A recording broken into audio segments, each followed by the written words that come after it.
Alright. At least one person is here. Okay. Hello, Phyla.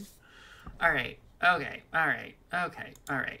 I'm gonna start recording, and hopefully that doesn't crash the whole thing. It sure looks like it's currently recording. There we go. Okay. Yeah. Who's here for hot takes? I actually think that most of this is going to be pretty up to predictions. I don't think I have too many super hot takes, but I definitely do have a few super hot takes. So we can all get excited for those. Hello everyone. Thank you for being here. I'm Amber Autumn, and I am going to be giving my super hot takes on every Arkham Horror, the card game investigator that there is. If you're watching the VOD and you're here and you don't know what Arkham Horror, the card game is, I'm not going to be informing you. This is going, this train doesn't stop for emergencies. A couple of ground rules before we get started. As is tradition for all of these, right? I have split the A tier into A and A plus tier because that's like the thing that you do in these. Because yeah, obviously most of the investigators in the game are A tier, and you need some kind of way to differentiate that. So my tiers, I have D tier, C, B, A, and then A plus, because you need to have A and A plus to have a bell curve, and then S tier for the really, really good ones, and there's one character who is showing up in the single most powerful investigator box, at which point I will rename that box into the name of that character, but it's not happened yet. And then we have that final category at the bottom, Sir Not Appearing in This Film, for the investigators who I am not going to be including in this tier list, which is a handful of them. I'm basically not including any of the investigators that are not like part of one of the core boxes. So that means that we are not including Susie. It means we are not including any of the parallels. Let me go ahead and put all the parallels down here.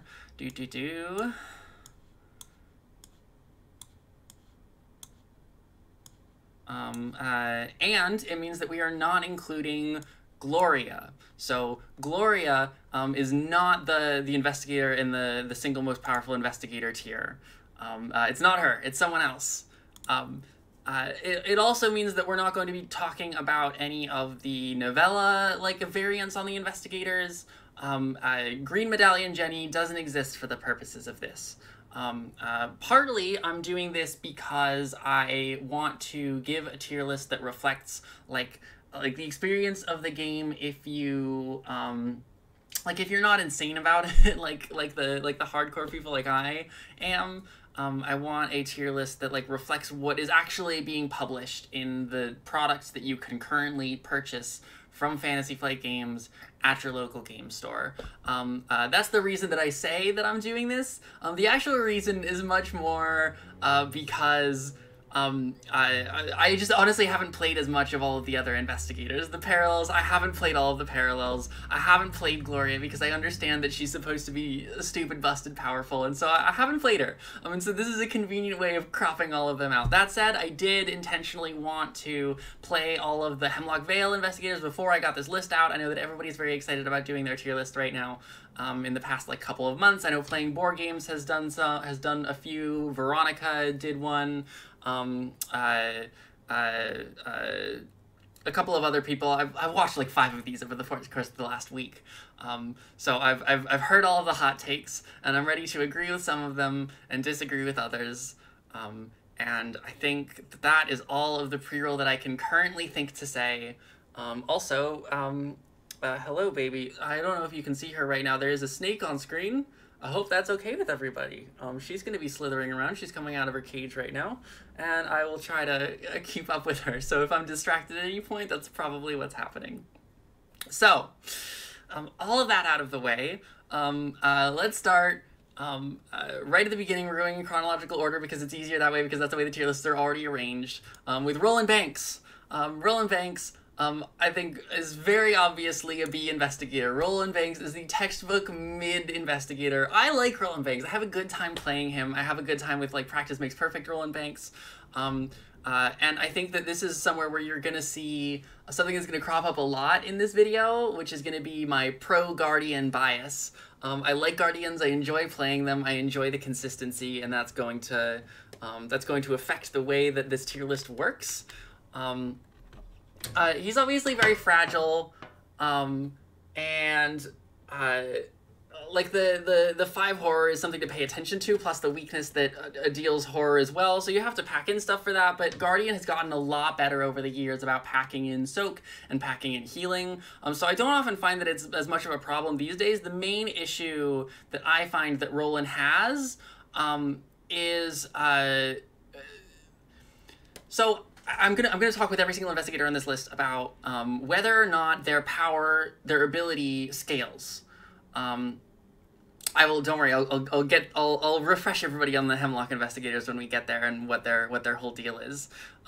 But like, does the power that the investigator has, does their ability get better as your deck gets better and as your board gets more set up, or is it pretty much just the same across the board? And Roland is a textbook example of an ability that doesn't scale. 1 clue is pretty much always 1 clue. I mean, like, your ability to kill an enemy every round maybe increases over the course of the scenario, but especially if you're playing in multiplayer, should probably be killing an enemy just about every round anyway. So in Roland Banks, you're probably getting 1 clue every round. The power doesn't scale. Actually, I should talk a little bit. I forgot this in the preamble. I should talk a little bit about the ways that I play. I personally, and this is all going to be obviously based on my experience playing the game, I've played a lot of Arkham Horror, the card game. I tend to play either on standard or hard, depending on the circumstances. If I am playing with like a group of people, I will often play on standard. If I am trying something new and wacky, like if I'm playing the new investigators, I'll do that on standard. But if I'm just like, I'm playing Carcosa for the millionth time and I'm using the investigators I know and like, I play on hard. And I play to optimize the deck. So that's the kind of player I am. If I'm playing on standard, I'm getting every single victory point that there is in the scenario, and I'm probably interviewing 4 out of 5 of the party guests in Last King at least. So I build to optimize decks, and that's the kind of deck that I'm gonna be thinking about. And so that is going to take us into Daisy Walker, who is S tier. I liked Daisy from the beginning, and I've gotten more and more fond of Daisy on a personal level, just because I've gone into library science since I started playing. Like, in the years since I first played Daisy, my career path has taken me closer to her. I think we should all start calling her Spooks. That's her childhood nickname. So Spooks is an S tier investigator for me, partly because obviously Seekers are busted, and that's going to be a thing that's going to show up over and over again in this tier list, is that Seekers are really, really powerful. But I also want to highlight Daisy is a really great example of an ability that scales. Daisy's ability is 1 tome per round. I think she's one of, if not the most powerful. Is she the most powerful Seeker in the game? Do I think that about her? I'm looking at the Seekers. I think Daisy is the most powerful Seeker in the... No, she's not. Sorry. She is... There's at least one other Seeker who's ahead of her, but Daisy is right up there. The thing about using 1 free tome action per round is that A, your tomes get better. The thing that tome action is doing is better every scenario than it was the previous scenario. At the beginning of the campaign, using a free tome action every round probably means you're using your old book of lore, or maybe your grim memoir. It'll be something that, you know, is good. It's a free action, and it's probably a free action that is like better than the average action, but that requires some setup for it. But by the end of the campaign, 1 free book action means you're using your old book of lore 2, and you're almost definitely using the secret on it, because in the process of using your old book of lore 2, you're finding a card that will be able to recharge your secrets as well, so that there's always secrets on it, and then you get to proc it again with Abigail, and it does a lot. And because the thing that your books are doing is so often drawing you cards, that ability scales in that way as well, because the better your deck gets and the better your allies' decks get, the better the cards that you're drawing with it are. So Daisy's ability scales. So every point of XP that you put in your deck, Daisy's ability, her drawing you a card, the value of that card is going to be slightly better than it was before that point of XP got put into your deck. So I think that the value of 1 book action is so much higher than like a single clue or a single movement or like a single point of something. I think the value of a book action by the end of the campaign is absolutely enormous. And having like 4 actions as a Seeker, which is a class with so much action compression, you get so much done in a single action as a Seeker. And Daisy, like having 4 actions in that is insane. Daisy's obviously like the best hand-sized investigator, so she can just cycle through her deck a million times per round by the end of the campaign. loop through all of your shortcuts, and I find by the end of the campaign, Daisy's mostly limited by her sanity. This is a thing that that will come up again and again in this, is that the way that I tend to play the game tends to be about drawing as many cards as possible and cycling your deck really, really quickly. More, I think, than most people. Like, I find that if there's ever a scenario in any character for any reason where I haven't drawn through my entire deck at least once in the scenario, even at level 0, I've done something wrong. I have not played that character up to the level that I want to be playing that character at. I put a lot of value in card draw. And so on characters that want to draw cards already, I tend to be drawing like through my deck many, many times per round by the end of the scenario, by the end of the campaign. So yeah, 100,000 words on Daisy. They're not all going to be that long. Just establishing some, cards are good in a card game, right? I'm establishing some groundwork with Daisy. I love her. I love a librarian. Thank you, Spooks. Skids. Fuck. So it's tough because Skids, has gotten so much support over the last few years. Right, like, this is the thing that people were talking about in the Mythos Busters server just today in Card of the Day about, like, all of the agility-based Guardian cards that have come out over the last several years. And, like, who are these agility cards for? And the answer is always Skids, right? Because Skids, essentially, is an investigator who's, like, has the worst stat line in the game, basically. His stat line is absolutely horrendous. His one point of value is agility, which is difficult to get value out of until they started printing all of the cards that get him value out of it. But the problem is that any rogue cards that can generate value out of agility are going to be better on somebody else other than Skids. And the Guardian cards that print that use agility, honestly, mostly are just not, they're just not good enough to justify Skids over anybody else. It's not that he's a bad investigator. I love big money, and getting to take an extra action at the price of some money, I think, is largely going to be, like, a useful thing to do. He holds, like, a pale shadow compared to his parallel self, and I don't hate Skids, but I have failed to see Skids really living up to what I would really like for Skids to be. I'm sorry, Skids. Nothing personal. Agnes, though, Agnes goes in A tier, in my opinion. She's a 5 willpower mystic, and that's a thing that we're gonna say a few times. She's a 5 willpower mystic, and that makes her good, right? She has, mystics have gained a lot of ability to heal, and survivors have gained a lot of ability to heal over the course of the game. And, Skids' ability scales in the sense that your ability to proc it scales, like the amount that it hurts you by spending two resources a turn reduces over the course of the campaign. Agnes's ability doesn't scale at all. 1 damage per round. You're pretty much always going to do 1 damage per round on Agnes. You are probably, like, taking forbidden knowledge, forbidden research, the one that you can take a resource for a horror that only Agnes takes. You're probably taking that at the beginning of the campaign anyway, so you're already taking a horror every round, so you're already doing a damage every round.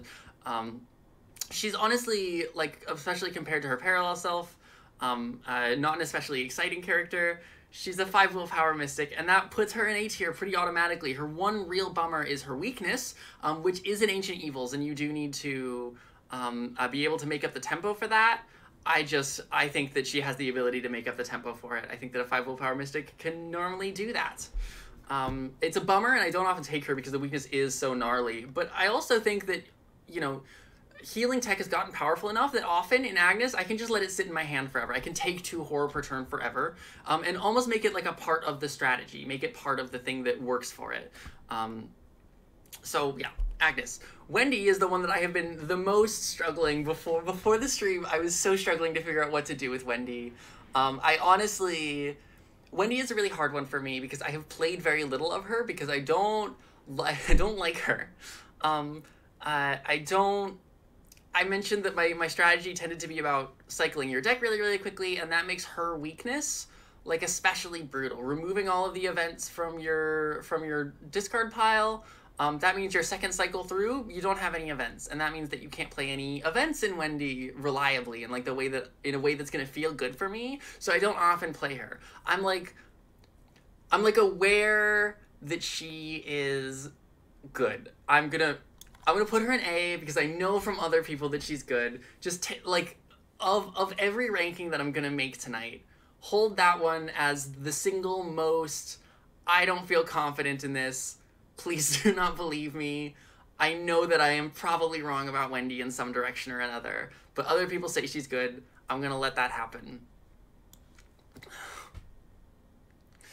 Zoe, my baby, my darling, my sugar, my sweet. Zoe was the first investigator I ever played. I started playing this game in 2017, back when Dunwich was like half done. And Zoe was the first investigator I ever played. And like, so she holds a very special place in my heart. And I have enjoyed playing her ever since. My pro-Guardian bias comes back.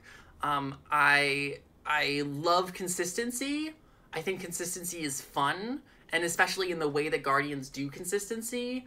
And Zoe is the queen of consistency. She's 4 willpower, 4 combat, she has a high stat line, and she has an ability that is just straightforward economy. She honestly gets very few synergies. She just is very, very reliable, and she's good at what she does. If you put Zoe in a scenario, she will survive it, and she will kill the things that need to be killed. And I think that that's very powerful. I know that I'm not talking about the parallels, but this is one of the only parallels that I have played, and I do love the fact that she is doing Bless now, and that she is formally, like, taking Mystic cards as her off-class, because all of those things felt like they were already really true to her identity to begin with. I love Zoe, personally. Is she good? Is she good? Yes. Yes. But she's not great. You know, she will show up, she will do the thing that she needs to do. She will not wow you. Her ability does scale in the sense that as you get better at engaging enemies, you know, as your taunts improve, then your ability to engage more enemies and get more resources gets better. But the Guardian card pool as you advance doesn't actually support that kind of play, so it scales more in theory than it does in practice. I also want to highlight her Elder Sign, which, like people hate on because it's, like, impossible to trigger it when you want to trigger it, and so it ends up, like, feeling bad a lot of the time, when you, like, draw an Elder Sign on a test that's not a damage, or, like, you attack a 2 health enemy and you do 2 damage to it, and then you attack it again and you draw an Elder Sign on the second one. I get it. I get that it can feel bad, but I think the ability for Zoe to make her Elder Sign more consistent, it does exist and has improved over the span of the game, and also, I think that, the occasions when drawing your Elder Sign at the wrong time feels bad. Like, it feels bad enough that it distorts your perception and makes you not notice the times when it does help you, and I have had it really help me. I'm putting Zoe in A. We have a lot of A investigators so far. She's good. I love her to death. She's, like, maybe my favorite investigator in the game, just in terms of, like, my personal connection to her. But she's not great. She's not top tier. Oh god. Okay, so, for the next one,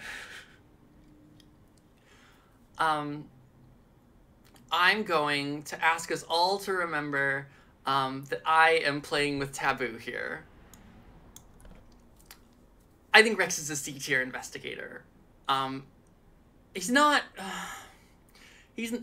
maybe that's unfair. Maybe I should put him in B tier. He is a Seeker. He gets the Seeker card pool. That should probably already put him in B tier alone.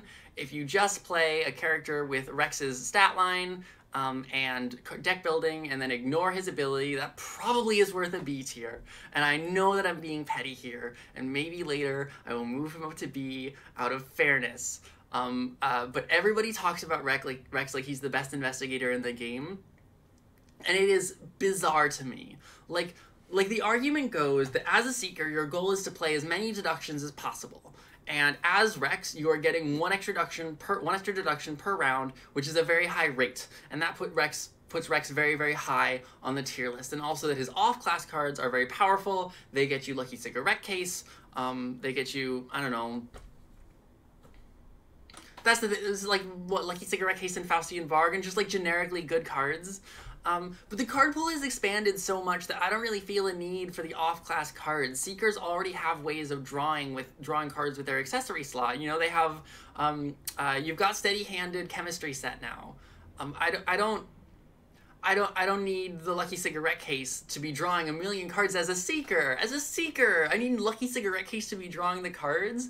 And frankly, the ability to pick up one extra clue per turn is actually pretty low on the scale of seeker abilities, in my opinion. Like we were talking about Daisy earlier, her ability to use a book action around a book action I think is more valuable than a clue. I think you're going to get more than one clue's worth of value out of taking a single book action. Like in part, there's the book that lets you investigate, and if you succeed by enough, then you get to also draw a card out of it. So that already, Daisy is like outpacing Rex if she has one of those down, and that's something that she gets at level 0, and she has to find it first, but she's gonna find it because she has old books of lore, and she has research library. I don't even play research librarian, but she has options. She has practice makes perfect on perception. She cycles her deck very quickly.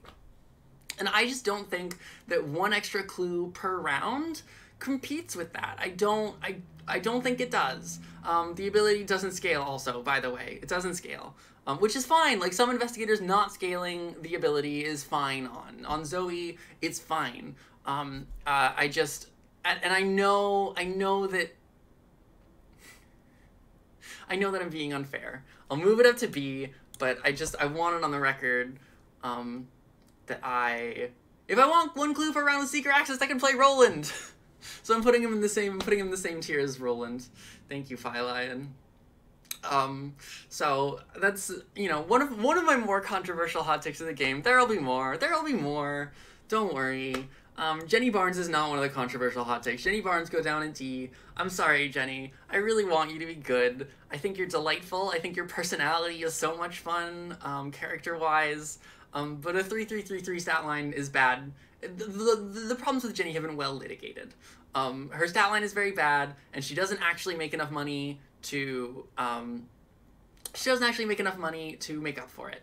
Her ability doesn't scale. She's fragile. Her signature asset is not that good, and honestly worse than most other rogue weapons that she could be running instead. Pardon.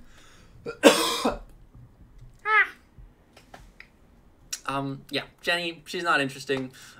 Jim, same deal. His deal has been litigated. He's just worse Jacqueline. And Jacqueline is quite high. So, like, you could argue that Jim could be, worse than Jacqueline is still quite high, but it's not. I think that, you know, he doesn't really have an ability, and he's a 4 willpower mystic. Problems with the Jim well litigated. His ability actually does scale, which is interesting. Because skulls get worse and worse over the course of a scenario, and also sort of over the course of the campaign. So mitigating those gets more and more powerful, but it's not enough. It's not enough. He doesn't have a real power. It's not a real power. Ashcan Pete is going in C. I think that one's probably also a little bit of a hot take as well. I don't think he's powerful. I think that, I understand that he has a lot of tempo, and I understand that he is very powerful at low levels early in a campaign. But this is, again, another reflection of how I play the game. I know there's a lot of discussion about how many assets is too many assets and how many play actions is too many play actions, right? There's a lot of these guides warning new players to not take too many play actions because you need to be spending your actions like doing things other than playing cards. And I couldn't agree less. If I'm playing an asset, it's because I believe that that asset is going to gain me more tempo than the action that I spent playing the asset and the resources that I spent on it. And so I tend to play towards a very late game style where I spend the first few rounds just plopping down as many assets as I can, basically, and then the second half of the scenario just like running through and steamrolling the scenario is the way that I tend to play, which works, like, has some weaknesses, right? That tends to be a very difficult thing to do in Innsmouth, where there's a lot of scenarios that are like, no, it's Vanishing of Alina Harper, you need to have one per investigator clues right now, turn 1, go. And Ashcan Pete, I understand, is very good at that. But not only does his ability not scale, but it kind of reverse scales. He gets worse over the course of the campaign. And it's fun to be able to fight at a 4 and investigate at a 4 while your defensive stats are 4s early in a campaign. Like, it's cool, it's fun, but I also... it gets worse and worse. And, you know, the end of the campaign is when you really, really need your decks to be performing as well as possible. And Ashcan Pete's, it just doesn't. I also want to note at this point that this is the beginning of another little set of biases that we're going to see in the course of my play, which is an anti-survivor bias, which I know is going to upset some people. If you enjoy playing survivors, I'm so happy for you. I'm not trying to yuck anyone's yum. This isn't like survivors are a badly designed class or whatever. It's not even that I don't enjoy. There's a few survivors that I do really like, but there's a lot about Survivor that when I'm playing it as a faction, it frustrates me. Survivors, especially when they're doing combat, have very, very bad access to weaponry. Like they have very, very few weapons that are worth taking. I see a lot of Survivor decks on Arkham DB that are like running Time-Worn Brand still in the current card pool because like Chainsaw just only cuts it basically if you're William Yorick or you have some other way of recurring it. And the other weapons that they have they're not that good, especially relative to the rest of the weapons that we have in the card pool by now. And so your ability as a survivor to deal with enemies at a higher level is really reduced next to the rest of the characters in the game. At least that's my experience with it. There's gonna be like 4 different survivors that I'm gonna rank low during this ranking, and then go, someone please explain to me what I'm doing wrong with the survivor, because I do believe like I've played a lot of Arkham. I think I'm very good at Arkham. I do. I think that I've learned a lot about it, and I have spent a lot of time in it. But I understand, you know, that like it's an enormous game. It's an enormous game, and I'm one woman. Hurricane Harrigan. This is actually a great example. Hurricane Harrigan is the most wrong I've ever been about an investigator. That for the longest time during the early lifespan of Mark, I insisted that I didn't see what anyone saw in him. I was like, this dude is like the most fragile investigator in the world. He crumples like a piece of tissue paper in the rain. He it looks, his stat line looks good, but he takes an enormous amount of damage all the time. And needs to take an enormous amount of damage in order to function, and then he has a weakness that punishes him for having taken damage. I die all the time when I play Mark, and since then I've gotten a lot better at the game, including learning how to take even 1 healing card, like a genius. And so I figured out Mark a lot better since then, and also I think the card pool has really improved for the way that I play it, right? Mark can, like, Spiritual Resolve exists now, and Mark loves Spiritual Resolve because he cycles his deck so quickly, which is the thing that I really love to do. So as a result, Mark ends up being like a 5 combat investigator who, if you can build him correctly, will live forever and will annihilate anything in the field, and my favorite thing, cycles through 1,000,000 cards per turn, which makes him very, very good at having whatever tool he needs at a given moment to do anything that he needs to do. He can shortcut around the room 1,000,000 times per round just like a Seeker can, because he has his shortcuts that he's cycling through really quickly. He has all of his healing cards that he always has when he needs them because he's cycling through so quickly. Mark is an S-tier investigator. Everybody knows this. Everybody agrees with me on this one. I don't need to be convincing you that Mark is an S-tier investigator. I just need to be convincing my past self. Min!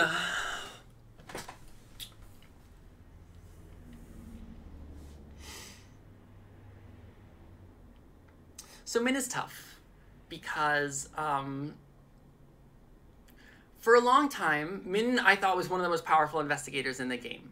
And she hasn't gotten any worse since then.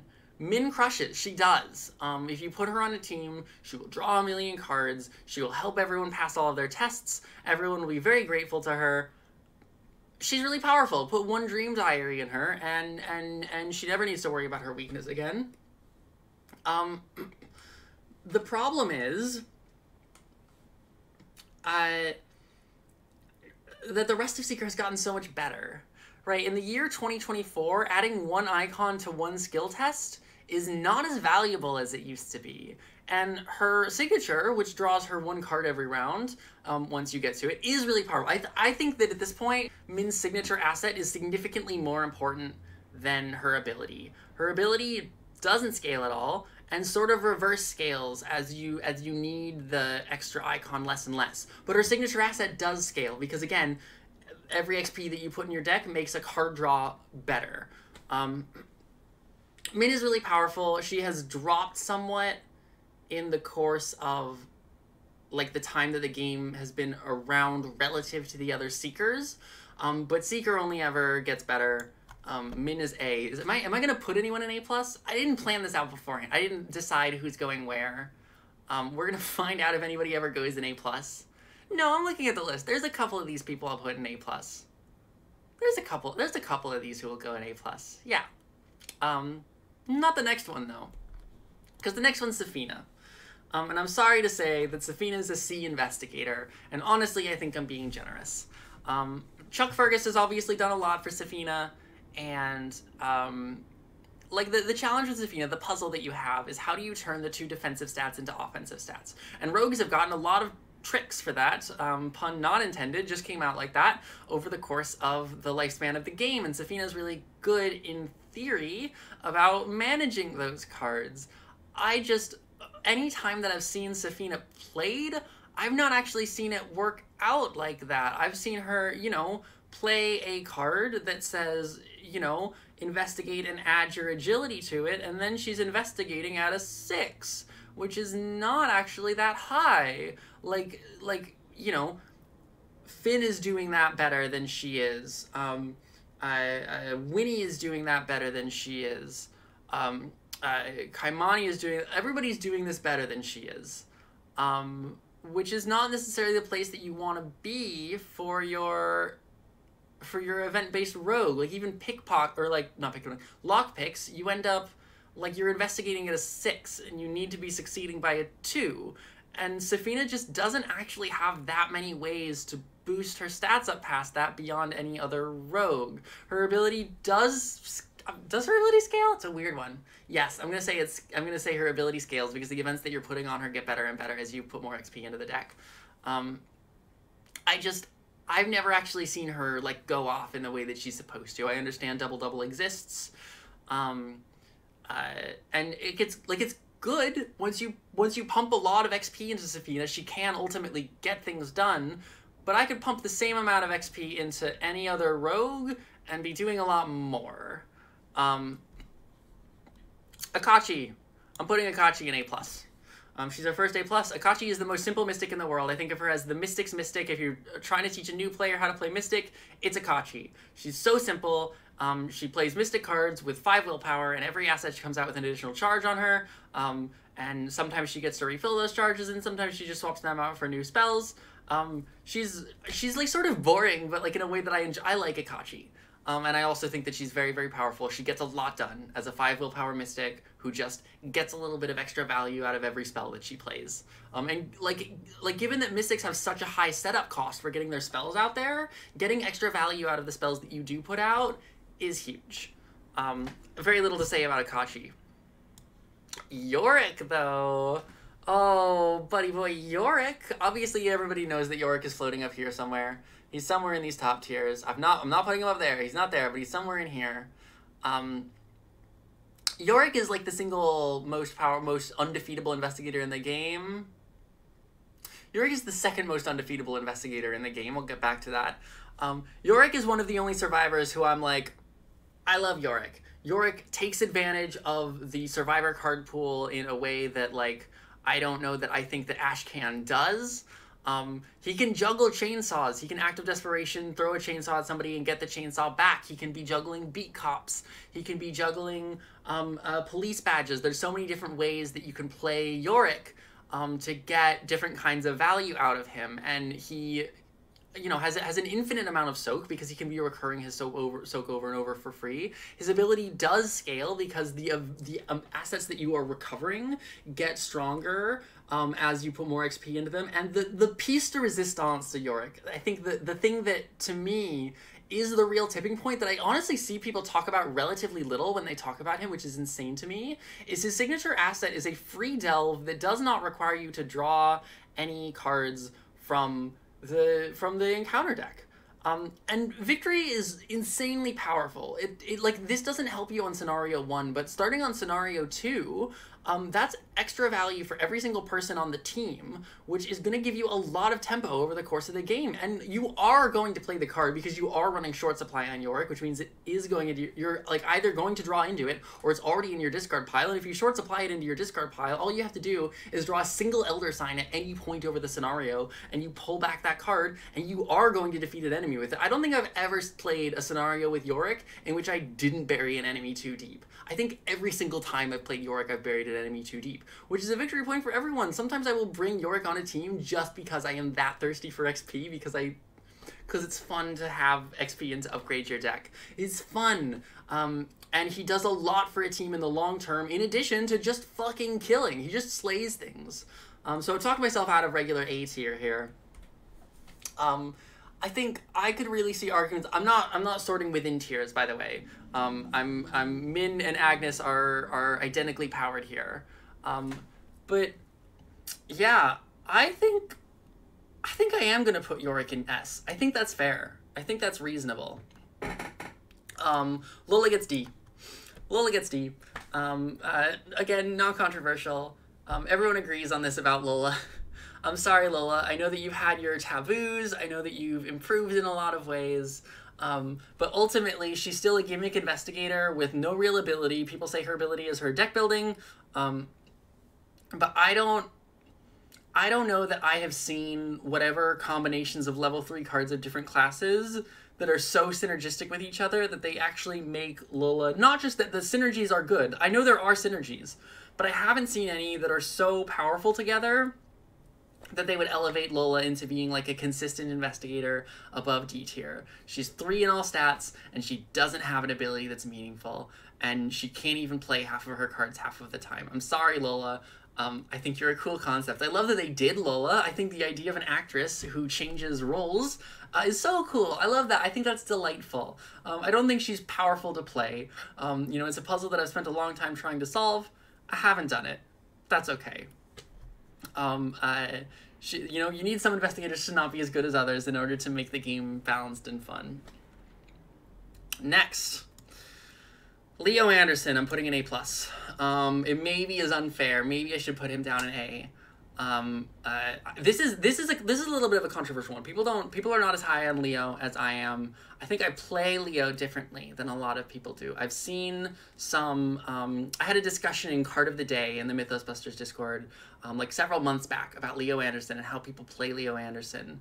And I found people were surprised by the way I play him, because the way that I play Leo, you use your ability basically every single round. You are constantly playing allies, you are feeding them into the meat grinder, you are putting out medical students, you are putting out beat cops and killing the beat cops, and yes, you are using agency backup when you get that XP.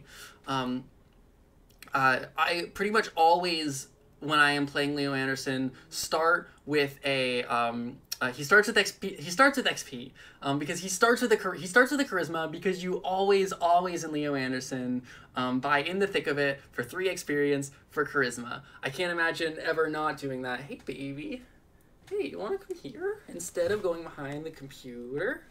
You want to come here to me? There we go. I know. You want to be over there where it's warm. But I'm not going to let you, because last time you climbed into my computer, and I didn't like that very much when I had to get you out from inside of my computer. Leo Anderson. Pardon. Oh my goodness. I had a cold like 2 weeks ago. I'm still like... Yeah, I know, there's a snake there, right? Her name is Evangeline. So... When I referred earlier to Yorick being the 2nd most unkillable investigator, I believe that Leo Anderson is the most unkillable investigator in the game. Every single round, you're putting out an ally asset. Ideally, if you've done it right, you've got 2 ally slots already, and 2 more if you've got Mitch Brown in play. Those all have soak. You're buying the star very, very quickly because Leo wants the star more than anybody, maybe not named Tommy. So that all of your allies have more uses out of them, so you can like hit your level 2 beat cop multiple times. Leo gets, like, allies are one of the most powerful card types in the game, and Leo is an exceptionally good user of them, and he gets both a free action and a free resource every round if you are making use of them to play allies, which I wanted to do anyway, because I always want to play Beat Cop. And, to top it all off, A, his stat line is so good, crazy good stat line, and B, I absolutely adore his deck building. Guardian 05, Rogue 02, I mentioned this in my Charlie Kane video, is like my favorite, it's my favorite combination, my faction class combination. It's not the best one. I'll grant you that, like, Seeker Rogue is the most powerful combination. I think that Seeker Rogue is probably the most powerful combination. You know, we're all very worried about when they print the Seeker 05, Rogue 02, because we're all scared that that's going to be too powerful and they're going to have to find a way to clamp down on it like they did with Preston for Rogue 05, Survivor 02. Yeah, I'm sorry about Skids down in C tier. I don't have anything against Skids, I just don't think that he's that good. He hasn't stood the test. So Leo can never die, and he can take an amazing number of the most powerful offensive cards in the game. Guardian Rogue has all of the most powerful guns, they have all the most powerful weapons, you can Runic Axe Leo, you can Guns Leo. I usually go Guns Leo, because I think it's fun, but just about any other, like, powerful Guardian offensive ability, like, works in him, and he gets Venturers, obviously, to reload anything that he needs out. I think that Leo has both the consistency of a Guardian and the, like, splash, crazy turn, we're going nuts and killing everything of a Rogue. I hope I didn't peek the mic just there when I snapped. He gets to have the gun to shoot every single round, and he also gets to, like, have the garrote wire and the haste and the Leo DeLuca, the Leo combo to, like, he gets both the extra actions of Rogue and the action compression of Guardian, right? So this is something I also talked about in my Charlie Kane video, where having an extra action, having extra actions is the way that Rogues get things done, and the way that Guardians get things done is by taking single actions and turning them into really powerful actions that do multiple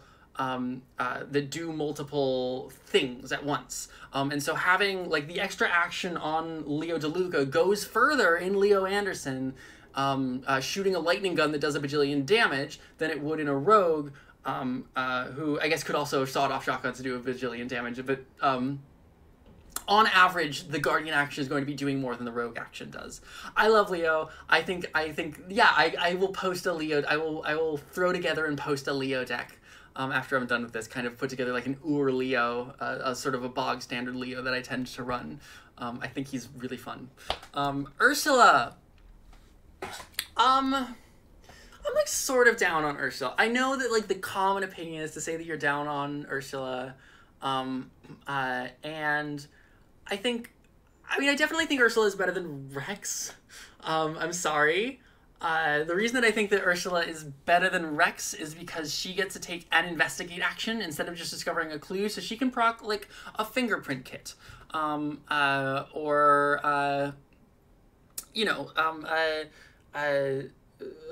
Investigate which you use your ice pick on. Something that accelerates more clues than just one bog standard clue. She also basically gets an extra action per turn. It's just restricted to being an investigate action, which Seekers were going to do anyway. You know, you could burn the midnight oil with Ursula, and then you get extra value out of it.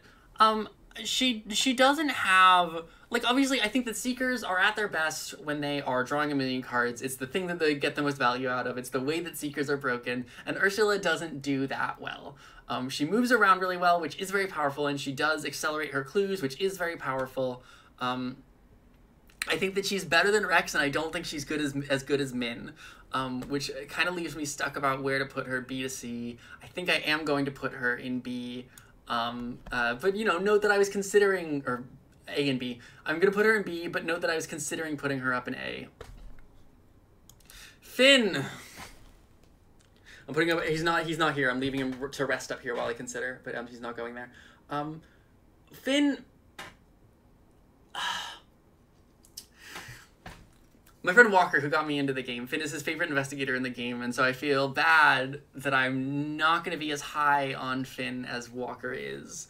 And a lot of that comes down to the weakness. Finn's weakness that reshuffles into the deck, and so you're waiting until you pull the last card. And as I've mentioned before, the way that I play the game is about drawing a lot of cards. And so I have never played Finn where I didn't end up at the bottom of my deck redrawing caught red-handed over and over and over again.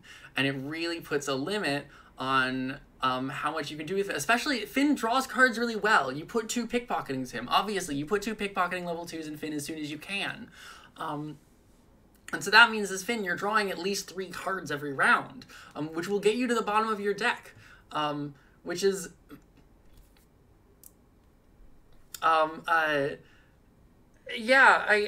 any rogue can do investigates, and an extra action around is really, really powerful. It's just that his weakness is so bad that it really, really hurts my ability to play him.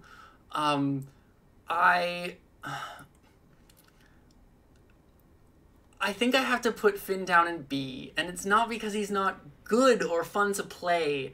He is fun to play. He just has problems that really limit him. I love evasion, and we'll see that in future rogues. We'll see that in future rogues as rogues over the course of the game get more and more evasion focused. Matteo! Oh god, is Matteo B or C? Oh, no, Matteo's C. I want Matteo to be B. I want Matteo to be B. But he's not. I think that Matteo's ability, his auto-fail ability doesn't scale. It is actually, I think, more powerful than people give it credit for. The ability to negate 1 auto-fail and turn it into Elder Sign once per day for anyone on the team. It means that you get to spend a lot of the scenario. All of your allies get to live more dangerously until you use the ability. You know, you get to say to your ally, the ability to say to your allies, you know, go out there, God is on your side right now. You're God's favorite child, you can't fuck up. That's really powerful. Until you use it, and then it isn't anymore. People say his real ability is his Elder Sign, and that does scale because over the course of the game, your ability to proc that Elder Sign gets more powerful, right? As you upgrade Olive, as you upgrade your grotesque statues, as you get Blessing of Isis, your ability to get that Elder Sign repeatedly over and over gets way more powerful. The problem is, when you proc your Elder Sign and you get an extra action, what are you doing with that extra action? Like, you're a 4 willpower mystic, and you've put most of your XP into making sure that you're getting your Elder Sign over and over again, and you don't have a lot of great economy. So you probably, like, run through all of the charges on your spells pretty quickly. I think there is a Matteo build that has just opened up with a new set that I haven't tried yet. Which is where you focus on the events. I think an event-based Matteo, where you are guaranteed drawing a symbol on every one of those events, you get to use them over and over again, and you use like Robes of Endless Night to bankroll it, to make it actually affordable, is a really, really feasible option. It also doesn't take advantage of the extra actions that you get from your Elder Sign, but I do think there is something there that's worth using. I haven't tried it yet. What I can say is that while Matteo is really interesting and he's a really fun puzzle, I've never seen a Matteo actually do the work that I want him to do. Of all of the characters that are currently in C or D, Matteo is the one that I have the most affection for and I have the most hope for so far.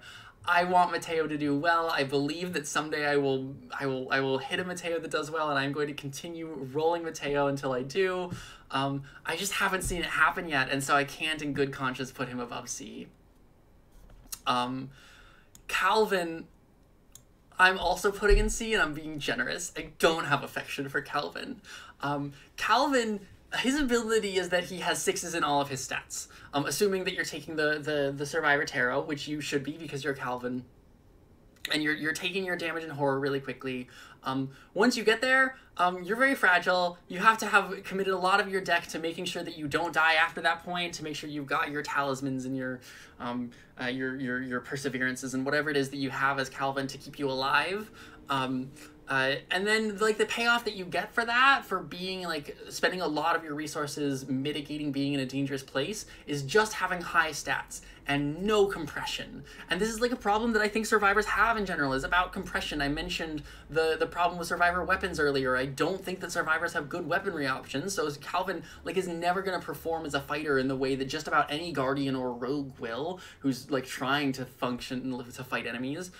He can do, like, okay as a clover, but I don't think that he does especially better than any number of other survivors. His only thing that he has is he has high stats, and the rest of his things don't help him with that. And also, you know, I like to scroll through the decks a lot, and, you know, you can't do that with Calvin's weakness. You can't draw too many cards when you're Calvin, because otherwise you will die to trauma halfway through a campaign.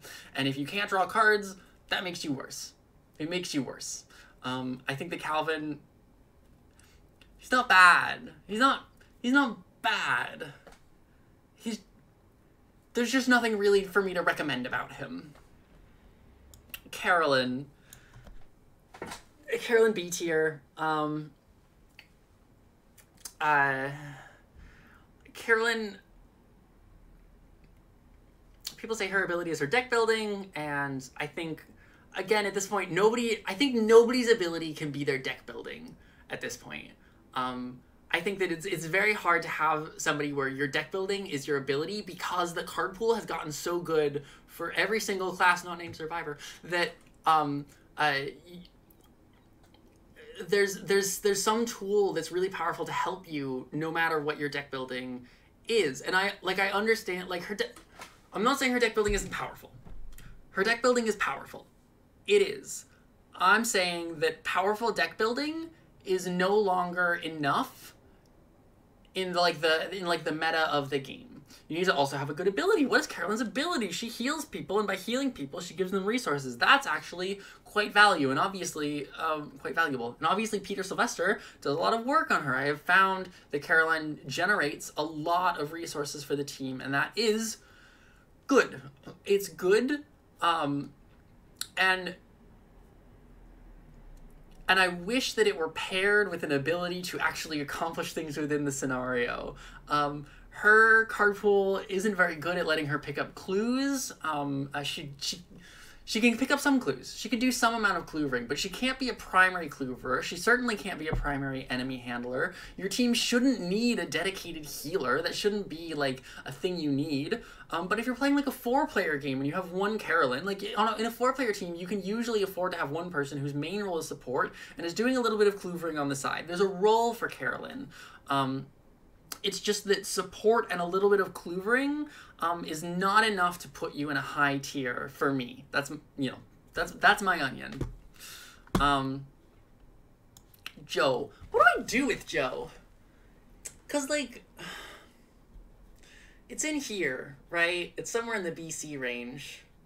Maybe I shouldn't have split A into 2 tiers. Am I being too harsh on all of these investigators? I'm gonna put Joe in B. I find that the way to do it with Joe is to make his insights pretty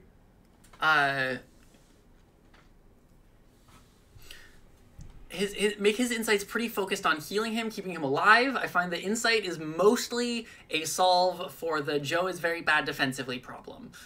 He has a deck to help him with that. His stat line is, you know, bad on its own, but he gets an insight deck to help him mitigate that, and so instead he just has 4 combat, 4 intellect, which is good for flexing. And, you know, it's fun to be able to hold like, Octopus Joe is fun. I've done Octopus Joe. It's a good time. He does have that really serious defensive weakness that you do have to put a lot of resources into solving for him. He potentially gets a lot of value. His ability does scale because, in theory, your hunch deck gets better over the course of the game. It's just that, like, 4 book 4 combat is not enough to be really good at either one, and you have to be spending a lot of time worrying about your soak. He's fine. He's not bad. He just is never gonna, like, wow. I've never seen a Joe where I went, wow, that Joe is, like, really doing a lot of things very, very well. Putting him in the same tier as Roland actually feels pretty good. Feels pretty apropos. Preston. A. Put Preston in A. He won't go A+. He'll go A. I think... I don't know how much I have to say about Preston. Big money gets more and more fun. Big money gets more and more support. You know, Black fan, like, he gets less value out of the extra actions than, like, other rogues would, because, you know, at some point, you've used your well-connected twice. You've used your red clock bonus. You've used whatever other, like, one-time effects are going to let you pass a test, and then you have some extra actions, and you're like, what do I do with these? So, like, Preston is very good at passing tests. He's not that good at compression, which I guess is sort of the same problem I had with Calvin, but I'm putting Preston 2 tiers higher than Calvin, and I think it's because Preston gets to... Well, I mean, partly I just think that the rogue card pool is better than the survivor card pool, and Preston gets more fun and more powerful things to do. I think Rich Preston is more powerful than Porston in most circumstances, especially after you get like a few scenarios into a campaign where the big money stuff starts to really take off. I think I could imagine BJ as being a really good... I haven't tried to him yet, but I could imagine it being a pretty good support card by way of like using your extra actions that you have to distribute your money to other characters at your location and turn Preston into BJ Bank Job. Bank Job is the new it's card number 69 in the new set. A way to give money to your allies. Yeah, I think I've seen Preston do some pretty cool things, and obviously he's like sort of the expert character to play when you're playing on expert, or you know, because he doesn't care about the chaos bag. He's not taking like tests where he can feasibly pass them. He's never wowed me, but I have often seen him do really, really good things. Diana,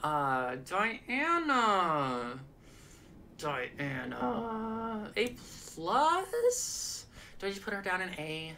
Do I put her down in A or do I give her A? I'm gonna keep her in A+ for now, and maybe I'll change my mind later. Diana's a 6 willpower mystic. You know, I've heard people say that, you know, your first several cancels have to go to waste because you're just throwing them at anything because you're trying to boost your willpower up as much as possible. And if you're throwing away your cancels, then recurring them doesn't actually give you any value. To which I would say, actually, canceling the first 6 things that happen to you is also a really good thing to do. Canceling the first 5 things that happen to you means that you get your tempo up really quickly for your whole team. And then you have a deck that's still full of cancels. Like, Diana's deck building already gives her really powerful access to cancels, and then she's a 6 willpower mystic, and what's not to like about a 6 willpower mystic? It takes her a little while to get there, but she's canceling everything bad that could happen to her until she gets there. She's not S tier, but my opinion, and I didn't used to feel this strongly about her, this powerfully, but I think recently my opinion on Diana has... It's been going steadily up. It's been going steadily up. I think canceling is really, really powerful as a thing to make your investigator's gimmick. You know, everybody says that Gloria is busted because she gets to let you ignore the encounter card, and I find that, you know, having one Diana in a 4-player game makes that whole game way easier for everybody. Yeah. She's good. Not like Marie. I almost feel bad including Marie in here at all. I genuinely considered putting her in the Sir not appearing in this film category, because... So one of the reasons the Sir not appearing in this category exists is because that category is made up of investigators who do not have associated card pools. I get in this argument all the time, or I think about getting in this argument all the time on Twitter and on Discord and wherever, on Reddit. People will talk a lot about characters and mechanics, especially when they're upcoming and their viability, without talking about the card pool associated with those characters, right? This is like back when Blessed happened. People were talking about Blessed and Cursed tokens before we had seen any of the Blessed and Cursed cards. We didn't know what the payoffs were. We didn't know about the ways of putting them in the bag. And I really firmly believe that you cannot understand any investigator without understanding their associated card pool. You can't talk about Nathaniel Cho without talking about Boxing Gloves. You can't talk about Norman without talking about Astronomical Atlas. You can't talk about any of the investigators without talking about the set of cards that came in the box that investigator came in. And the box that Marie came in didn't come with any Marie cards. It came with Diana cards. All of the cards in that box are attached to Diana. They're synergistic with Diana's style of play. There's like almost no Doom. I don't even know if there's any Doom synergy in that box. And so I was almost like, should I not include Marie? She like sort of breaks the rule here. But then we did get a box that had a Doom-focused investigator in Amina. And then all of the Doom cards in that set were bad. That's unfair. But like, Doom is a really high stakes thing to be playing with, right? Like Doom is very scary. It ends the scenario early. It is the clock that you're racing against. And so if you have a card that's going to be putting Doom on the field, that card needs to come with some major upside to mitigate the downside that is Doom. And there are a couple of cards that do that. Arcane Initiate, I think, is worthwhile. David Renfield, especially before the taboo, it was worthwhile. The charms weren't. They were not appreciably better than any of the other like mystic spells that we've had, and in fact I would argue are worse than many of the mystic spells that we've had. And so the payoff for playing with Doom is just not that impressive. It's not worth the scare of having to play with it. Marie has a really powerful signature card, getting to reduce the Doom count. Is a really powerful thing to do. It's just that I think that it is not as powerful as the tempo she would gain by having a 5th willpower. Honestly, like for as much as she doesn't have a card pool that supports her, she also doesn't have a stat line that makes her worth using anyway. I'm sorry, Marie. I really look forward to the day when Marie is going to be good. We're not there yet, but I really believe that someday we're gonna get the suite of Doom cards that makes Marie a powerhouse. It's going to happen. It just hasn't happened yet. In the state of the game as it currently exists, it hasn't. I have a question in the chat asking, can I ask your usual investigator count? I go back and forth. I do occasionally play with other people. My main style of play is playing by myself. I don't play true solo. I think I would say by default, I'm playing 4 investigators by myself. I'm 4-handing a campaign, which I know is slightly insane, but it is the way that I tend to do it. But it's not unusual for me to go 2 or 3, depending on what the vibe is, what I'm feeling like that day. To, you know, if I'm like I want to sit here and play Arkham all day and I want to get through an entire campaign, and like I'm waking up, I'm playing Arkham and I'm finishing this campaign before I go to bed, that's a 2-player investigator situation. I can do that with 2 investigators. But if I'm like I really want to dig into some investigators and like figure out what they're doing, that'll be 4. And sometimes I'll have a reason to go 3. Like, I'll be like, oh, I kind of want to play a smaller one, but neither of these characters can take Delve, and I gotta have a character in the game who can take Delve, so let's take somebody with Mystic access. Rita, oh, Rita, baby girl. Rita's a weird one, because I would consider myself a longtime Rita defender. When she first came out, she was sort of maligned. People said that Rita was bad. And I disagreed. I was like, I actually think that Rita can hold her own as an enemy management sort of a character. And since that point, Rita has only gotten better. She has gotten more and more tricks. She has Bewitched now. We have Enchanted Bow now. We have all of these cards that are clearly aimed at Rita, a character who is considered a little bit below the curve, giving her a little bit of a boost. But the problem is that almost every single one of those cards that's been printed is better on someone else than it is on Rita. The tricks work better in a character who can take Chuck Fergus than they can in Rita. So the problem is just that by comparison, the more good cards that Rita gets, the worse I think of Rita. Which is this like paradoxical little problem, which is like fun. She has gotten better, right?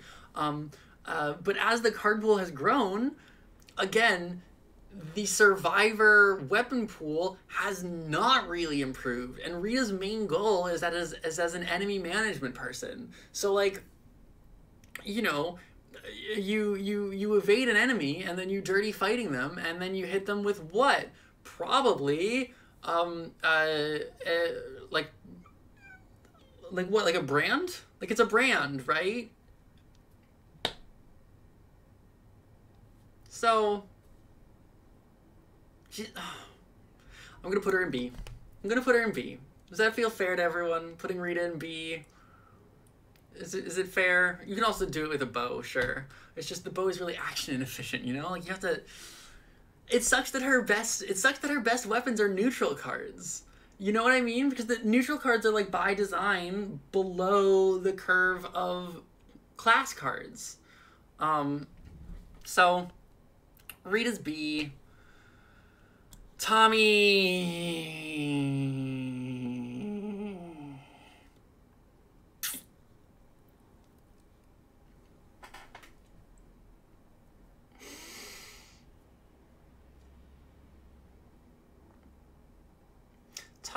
is very cool conceptually. I like playing a paladin type, and I have not found his weakness to be quite as bad as other people have found to be his weakness. And I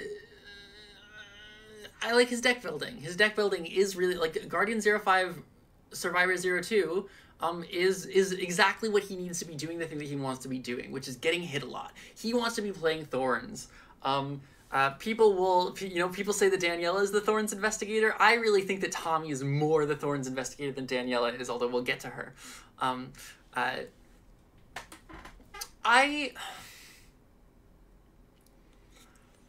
don't like Becky. I don't like Becky. I think that, like, it feels bad having to ignore an investigator's signature asset because it gets so outclassed so quickly as soon as you put any XP into him. But maybe that's unfair of me. Tommy is mostly invincible. He doesn't... Here's the problem with Tommy, though, is card draw. Tommy really, really struggles with card draw because neither Survivor nor Guardian are good at it, and when you defeat an asset from him, you shuffle it back into your deck instead of discard. So you can't use any fun Survivor recursion techniques because it's in your deck. A good point that Becky is the infinite ammo gun and is a place to play with all the upgrades, and admittedly I haven't done that, and that does sound kind of fun. So maybe, for fairness sake, I will put Tommy up in A, although with the caveat that I don't 100% know if I buy it, putting Tommy in A. I haven't played as much of Tommy.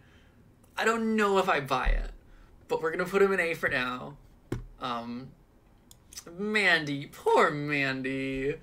Oh, the taboo tore her apart. Remember one taboo, they put her in a 50-card deck and made Rook take actions? Poor girl. Shadow of her former self. Obviously, her ability is still very, very powerful, and it does scale. I've not been mentioning whether things scale. Marie does scale. Calvin doesn't scale. Rita doesn't scale. Tommy does scale. Diana definitely scales. And Mandy absolutely scales because the cards that you're digging for get better and better over the course of the campaign. It's just that having a 50-card deck with 3 weaknesses in it is rough. That's a hard pitch. That said, Secret Card Pool, really, really powerful. I think that even where she is, I'm still gonna put Mandy in A. It's just that she would have gone straight up to S beforehand. But A, I think, is a pretty reasonable place to put her. Tony is obviously S. Tony is obviously S. Tony is like the most batshit investigator for just killing things in the game. You get a million actions every turn. You will keep having bounties for the entire scenario. I almost never run out of bounties on Tony. And yeah, there's like so many, like Switchblade Tony obviously just runs around killing everything in sight because you have enough actions to do it. Garrote Wire is so much fun on anyone. I love Garrote Wire. I just think it's fun. His guns are really good. I love to like have a weapon in Tony and then chuck it out and replace it with a new weapon. And his off-class stuff is actually really valuable as well. You can use shortcuts if you take Seeker, and like movement stuff and card draw stuff. Survivor if you want to be able to survive. And yeah, obviously, Tony's biggest problem is his sanity.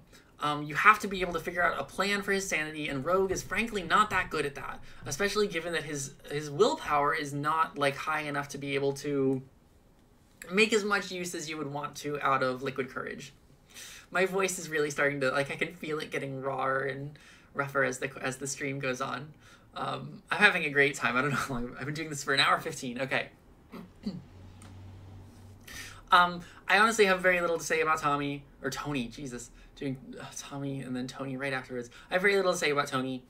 He's good. He kills everything. He's so much fun. We love Tony. You got to keep him alive, and that is a thing that... Tony's one of the only characters I've gotten an infinite on. I accidented into it.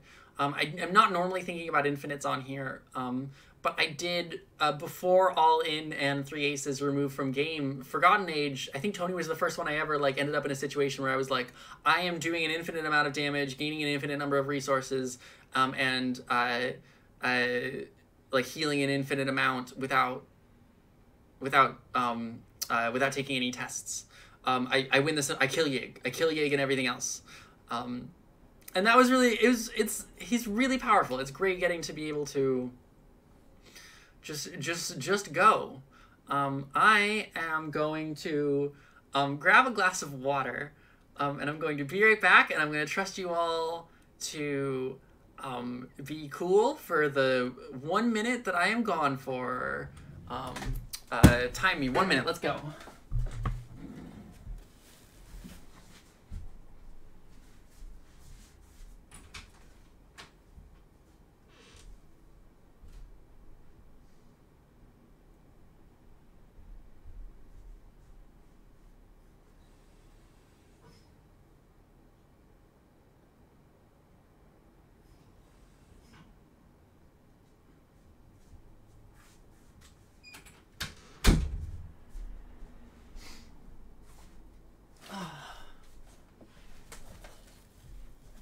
That was substantially less than a minute.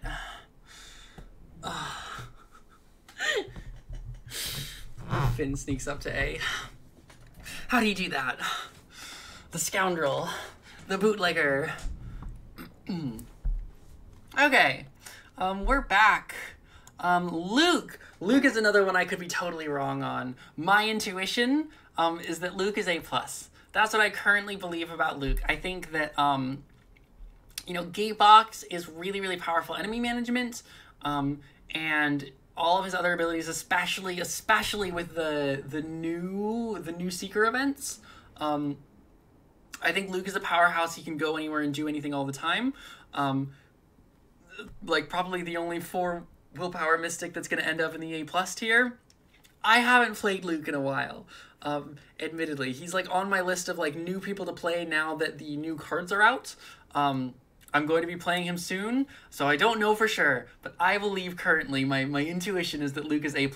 All of this is like I don't need to stand by any of this forever. Obviously, the game changes a lot. We all play games. Our opinions change. I looked back at some of the old tier lists that I did years back, and I'm like, how on earth did I ever believe those things? These are the opinions that I have as of February 28th, 2024. But I'm gonna play Luke again soon to test it. Also on my list of characters I'm going to play again soon is Patrice. I love Patrice, and not just because I think she's really pretty. Patrice gets this reputation as being like the weirdest character in the game, and she is very unusual. You know, pitching your whole hand and drawing 5 new cards, playing Dominion instead of Arkham, you know, or Slay the Spire if you prefer. is, at first blush, a strange thing to do. But the more I play the game, the more I feel like it's not weird at all. Patrice is the ultimate discard recursion survivor. She wants to play, like, yes, she wants to play Open Gate. Yes, she wants to play the one Mystic 2 arcane slot asset that lets you use your willpower, and you can, like, the Myriad one where you recharge it when you draw into it. Like, all of these cards, like, yes, those are cards you want to take in Patrice. You want to take Cornered. But what you also want to take, you want to take Persistence. You want to take Winging It. You want to take a Glimmer of Hope. You want to take Scavenging. I think you want to take Scavenging in Patrice because her discard pile is her hand. Her discard pile is her hand. And I think that is really, really powerful about Patrice. The problem is, how do you make money as Patrice? How do you afford any of that stuff? Because, you know, if you're playing an Open Gate every turn or every couple of turns, and you're playing an Ice Pick every couple of turns because you keep recurring it with Scavenging, if you want to play True Survivor once in a while, like it's all of these, like, little costs. If you want to play Glimmer of Hope, right? There's all these little one-cost events and assets and stuff that cost money, and she draws into them really, really quickly.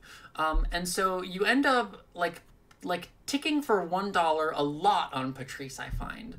And the problem with that is that Patrice doesn't have any cards that are good at economy. Like, she has Voice of Ra, but she's probably not going to make really good use of that. Like, she's unlikely to draw 2 symbols on Voice of Ra. She probably doesn't have all of 2. It doesn't really seem like it's the thing that she's going to get the most use out of. She probably is not going to make a lot of use out of Uncage the Soul. Schaffner's helps a little bit, and you know, Robes of Endless Night helps a little bit. I honestly think that her best economy card is probably the Fool, but she's also, like, the single character in the game who is least likely to draw it in her opening hand, so she has to be able to play it.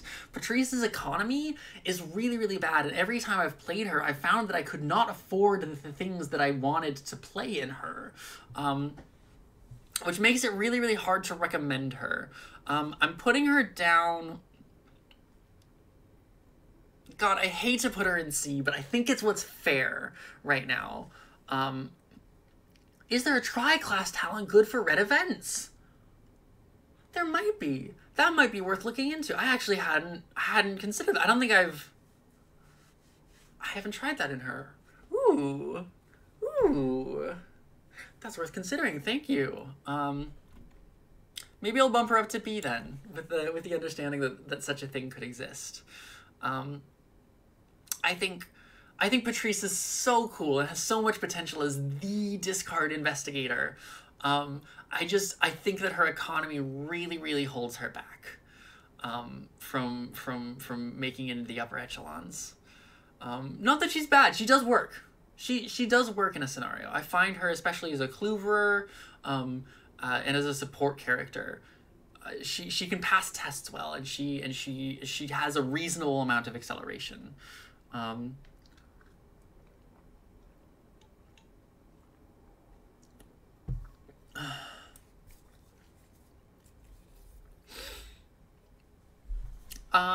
So yeah, okay. We're in Innsmouth now, gang. Sister Mary. I love Sister Mary. I have a real affinity for Sister Mary. Is she good?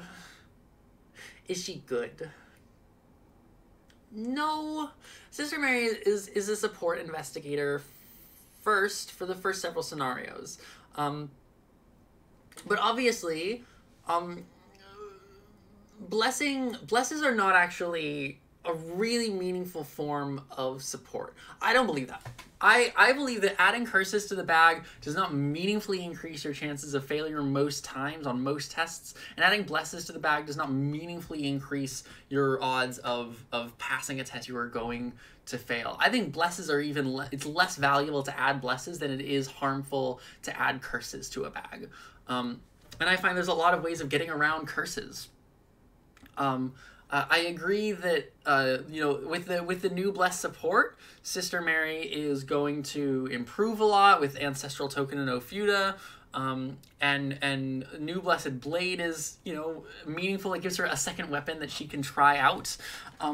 I have found that Sister Mary is really powerful with like Holy Spear and Nephthys later in campaigns, right? At the end of the campaign, when she has Nephthys out, and she has her Holy Spear, Sister Mary does real work as a primary combat character. She can kill a lot of enemies.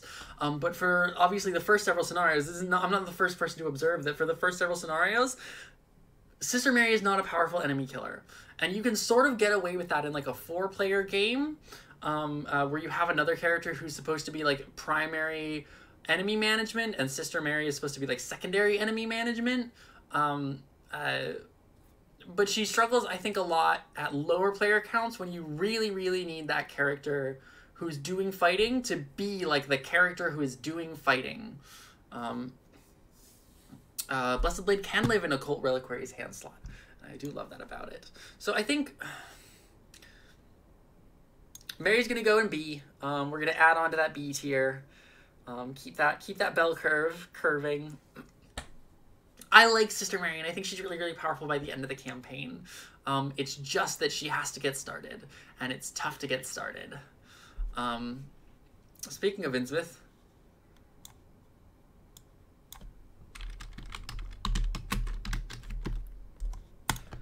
no one's surprised by this, right? It's Amanda. Amanda... I don't play Amanda anymore. I played Amanda a couple of times, and then I got to the end of Innsmouth, and I won the scenario in a single turn. And it wasn't with an infinite. I just won the scenario with 1 turn because I was being that efficient about it, and I don't play Amanda anymore. And this is... okay. So for the confusion here... Walker already knows the combo that I'm talking about. This is the last scenario of Innsmouth. This was on accident, for the record. This wasn't I was building this deck as an intentional way to break the game. This was me taking the cards in Amanda that seemed like the most efficient cards to take at a given moment, and that naturally led me to a place where I didn't get to play the scenario because I broke it immediately. Any Seeker can do this, but Amanda is best at it, and I'm going to explain why in a moment. But the way that you do that is that you have... I never remember the name of any card in the game. I know all of their pictures. I don't remember their names, so I'm just going to explain what they do, because all of the Seeker cards have names that are some variation on Spooky Knowledge or Spooky Learning. But in this instance, the Spooky Knowledge or Spooky Learning that we're using is a fast card that costs nothing and draws you 3 cards. A card that should not have been printed and absolutely needs to be tabooed out of the game immediately, but until they do it, I'm going to continue running 2 copies of it in every Secret deck they ever print, because it's ridiculous. It's insane. Cryptic Research. Thank you, Walker. So you have 2 Cryptic Researches in your deck, and you draw through your whole deck very, very quickly. You have a large hand that's full of cards, because you have your Dream Enhancing Serum out. And you maybe have like a lab assistant, so your hand is already like basically your whole deck.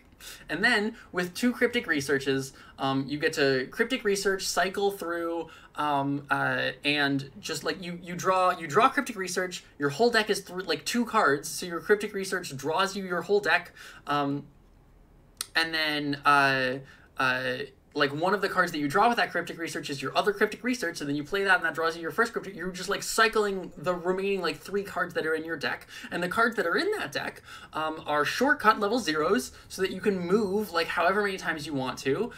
They're the Spooky Knowledge card that gives you 2 resources when you draw it during your turn, so you can have as many resources as you want to.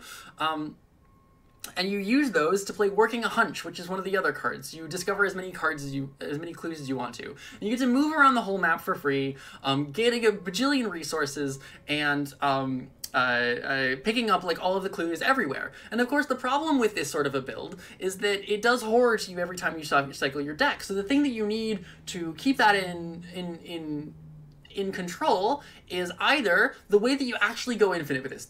The infinite combo on this is that you have Red Gloved Man. You have 2 copies of Red Gloved Man. He's fast. You get to cycle. You have an infinite number of money. It didn't mean on turn 1, but it was on turn like 3. And it did the whole thing. So you could do this on any Seeker. The reason that I think Amanda Sharp is especially busted is because it can happen on like turn 3. Because Amanda's power scales to a certain level. People talk about Amanda, like the ability that she has is that you get to play a deduction on every one of your actions. But that's not her ability. That's not the thing that's cool about her. Like doing 3 investigates with +1 clue each, that's cool. $1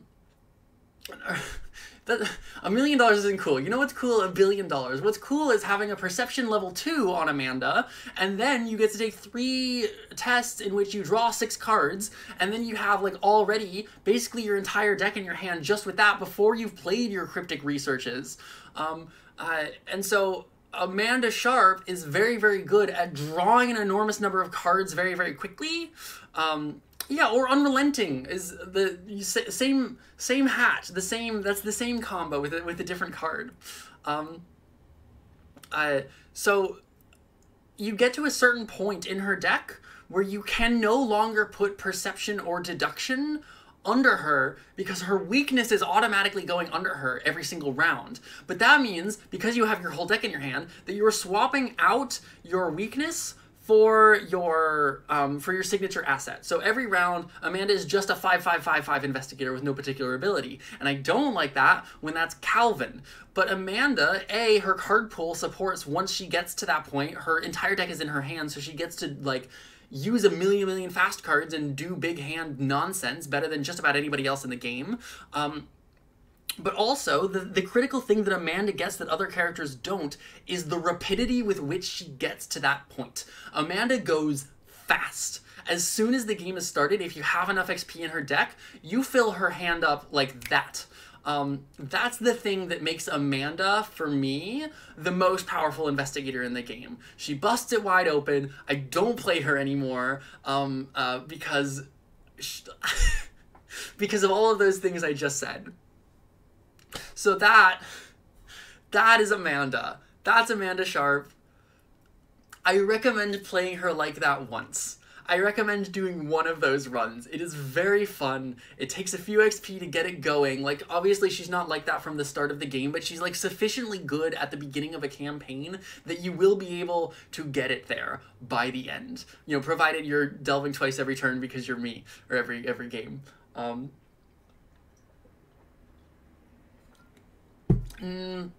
I don't play true solo. I don't know if she'd be able to do it. I don't imagine she'd be able to do a true solo. I do want to also special shout out Amanda for this isn't like in the in-game thing. But I did like a year or so ago, I played a 20-handed game of the Blob That Ate Everything, where every table was a table of 2 investigators, and there was every investigator color combination. So there was 1 blue-yellow table, there was 1 blue-red table, there was 1 blue-purple table, etc. for every combination. And the 2 investigators who were at each table, I swapped their deck building. Just as like an thought exercise, to see if I could do it, see what it would be like. And Amanda Sharp with Leo Anderson's deck building was so much fun.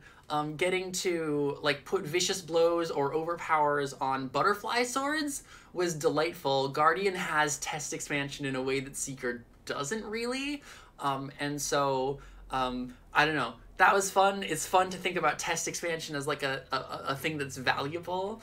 Not a thing that exists in the real game, but it opened my eyes to like a way the game could exist. So that's Amanda Sharp. Let's talk about a normal investigator. Let's talk about someone who's like sane and normal. Trish, who is very powerful and who is not Amanda Sharp. I'm putting Trish in A+ tier. Trish is really powerful. She has a weakness that she can negate really easily. She picks up clues for free. Her ability doesn't scale, but her deck building is powerful enough, and her ability doesn't scale. I never use her signature card, but her weakness is not that powerful. Her deck building is really strong, and I enjoy playing her. She's like an evasion rogue, and she's in some ways like the default evasion rogue, and evasion rogues are always really, really powerful. Are there recordings of people playing these kinds of decks with these kinds of broken things? I'm sure. I think that Veronica had a video recently of like showing off at Until the End of Time. I think she had a video recently showing off Amanda, but I didn't watch it, so I don't know if her Amanda is broken in the same way that my Amanda was broken. If there's popular demand, I love Arkham. I'm happy to play Arkham all the time. If people want to see me breaking Amanda open, I'm happy to break Amanda open on stream. I don't know. This is going up on my YouTube channel. This whole VOD. So once it goes up there, and if you're watching right now from the YouTube channel, and you are interested in seeing me bust Amanda wide open, let me know. Leave a comment. I'm not like trying to algorithm gremlin and get, you can DM me if you want it. Just let me know somehow. If people care. Yeah, smash that like and subscribe button. Yeah. Dexter Drake.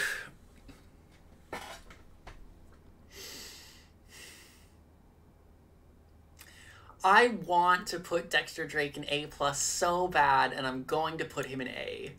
I want to put him in A+ so bad. I think that Dexter's really, really powerful. I've heard sentiment that the more you build into, like Dexter, you don't get that much use out of his ability, actually, or the more you build into his ability, the worse his deck actually gets. And I haven't had that experience. I find, you put out a leather coat or a leather jacket, you take 1 damage on for fast, you take 1 damage on it, you swap it out for something else, you've soaked a little bit, and then you've built up your asset state on the board. I think Dexter is fun. I like Dexter, and he's a 5 willpower mystic, and his ability will let him do things like mess around with arcane initiates in a way that's totally safe. He's a sort of a better Doom investigator than Amina in some ways, because he has a way of swooping it out, guaranteed. I love Dexter. I think Walker is right. Dexter is great, but he's still a mystic. I've never seen a Dexter like completely break the game open. It's never happened that I've seen, and I've played a lot of him because I really like him. So I like simple investigators. I think is like I like doing complex things with simple investigators, I guess is probably one of the ways I want to phrase this. I do like how S tier is all different classes right now. It's not going to stay that way. I can see a couple coming up who are going into S tier. I don't think we're ending up with a Mystic in S tier. I don't think it's gonna. I'll decide about Jackie when I get there. She might get. I don't. S tier is not gonna end up being this like perfect one per rainbow, but Silas. Silas is A tier. I think he's boring. I don't like him, but I understand that he's good. You play Unrelenting twice every turn, and you draw 1,000,000 cards, which sounds like the kind of thing I would be into. I don't like Survivors. I don't like Survivors. I don't have anything to say about Silas. I don't play him very often.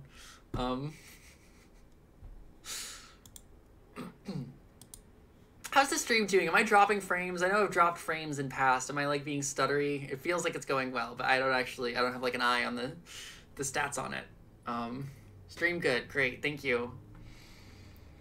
Oh God. Okay. We're going into Edge of the Earth. I think, you know, one of my biggest hot takes this stream was the put Rex in B tier, but really talk about wanting to put him in C tier. This is one of my other biggest hot takes, I think, of the stream. Daniela is going in B tier, and I'm really thinking about putting her in C tier. It's the same thing as, someone explain to me what I am doing wrong with Daniela. I know I am doing something wrong with Daniela because everybody says that she's really good, and I don't get it. I don't get it. I think that I understand her stat line is great. She has a perfect stat line. It's wonderful. It's everything you would want out of it. And I understand her ability is really, really cool. I really like the idea of doing a Thorns investigator. I don't think we've found the Thorns investigator, except for maybe, I think Mark is the Thorns investigator. Her deck building is so bad for what she does. Her deck building is so bad for what she does. Like people complain about Guard Dog. Like, that's the thing, is people are like, oh, if only Daniela got Guard Dog 2. It's not just Guard Dog 2. It's all of it. It's all of it. I understand she doesn't want Survival Knife 2, but like a Guardian cards, that gives you the star. That gives you agency backup. Not agency backup isn't the right call for her. It gives you the star. It gives you, I don't know, a beat cop. It gives you like any upgrades to toe that they would ever print. It gives you counterpunch. It gives you all of the dodge improvements. Survivor doesn't have the right cards for her. I understand Tommy is Thorn, but I don't like Tommy as much. What do you upgrade Daniela into? I have looked at it. In preparation for this stream, I spent like an hour today trawling through Daniela decks on Arkham DB. Like, what do you upgrade in her? When you upgrade her, what do you put in her? You put in Blood Will Be Blood. You put in Aquina 3. You put in Peter 2, and you take like a Charisma, so you can have both of those. And then it's what, Observed? It's Time-Worn Brand because survivors don't have any weapons? Like,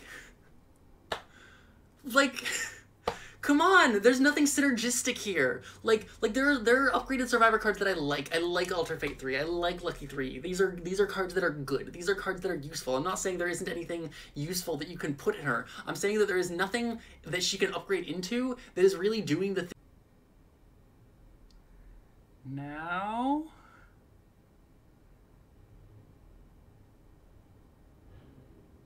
We back now? No.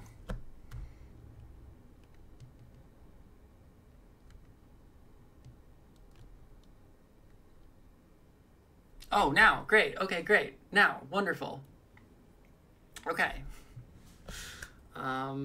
Thank you for your patience. I built my computer myself back in 2018 because I couldn't afford to buy a new one, and I don't know how to build a computer. I'm not a computer person, and so it freaks out sometimes. It just doesn't work sometimes because I did it wrong, because I am not a computers girl. Yeah, I was talking about how Daniela's deck building doesn't work for her. And it doesn't seem likely that it ever is going to work for her. So yeah, I'm being talked into putting her down in C, and I think that's fair, and I'm going to do it. I'm putting her down in C. Sorry, Daniela. Sorry. But I think your deck building lets you down. Your deck building lets you down, Daniela. I'm sorry. Okay. Norman. Astronomy. Norman's really high tier. There's obviously one build that you do with Norman, and it's Astronomical Atlas. And that's really powerful. You play Deduction over and over again, and also you draw your deck really, really quickly. It's I know people find Norman boring, and I respect that. If you don't enjoy playing Norman, I can understand why. I really do enjoy playing Norman, and also it's a really powerful loop. You know, you get to really accelerate, you get to really draw, you get to really have a bunch of charges, and you get 1 level 5 shriveling, and you're going to find it because you shuffle through your deck really, really quickly as Norman because of your Atlas and because of all of your perceptions that you get to play repeatedly. And so as soon as you do that, Norman can hold his own in combat. He needs to be protected for like 1 scenario, and then after that, he's a powerhouse in combat as well as doing all of the clues. You obviously want him in a main cloovering role. But he holds his own as a mystic. I think Norman makes more use out of his Edge of the Earth deck building than just about any other Edge of the Earth investigator.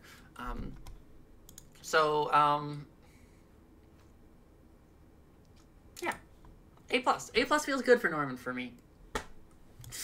Monnery! I want to put Monnery in A, so I'm going to do it. I'm going to put up Monnery in A because secret deck building is really powerful. I do think he's better than Ursula. I think that, getting 1 card and 1 resource every turn, which he probably is going to do, he's going to successfully move away from his starting position.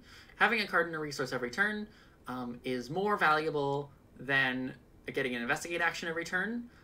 And I think that his signature asset is more valuable than Ursula's signature asset, who I never play. I never play Jake. Because the other allies that exist in the game are just so much better than Jake is. But the Bullwhip is really valuable. It makes Monnery a clover who can effectively handle enemies, which is like being able to do everything. He evades, he cloovers, he does it all. The weakness is nasty if you're not set up for it. You really want to have a magnifying glass on him, but luckily you can take a magnifying glass. I think Monnery's straightforward. I don't really have a lot to say about him. He's good. I like him. I like Monnery, and I think he's good. I think he does his job. Lily, I am not quite as high on. I'm currently dropping her in B. I'm debating whether that's too high. It's not that I think Lily is bad, strictly. Just sort of unfocused is what I'll say about Lily. And sort of intentionally so, right? If you're Lily and you want to use your flurry of blows, you need to build into a lot of different ways of fighting, and that uses a lot of space in your both in your deck and also in your general game plan to be able to have all of those different avenues. I think there are some like janky builds with Lily that are really fun. I think I've seen Walker take advantage of some really goofy Lily stuff. She can do work. She just is, for someone who builds into Guardian, I think she lacks the consistency that I really want out of a Guardian.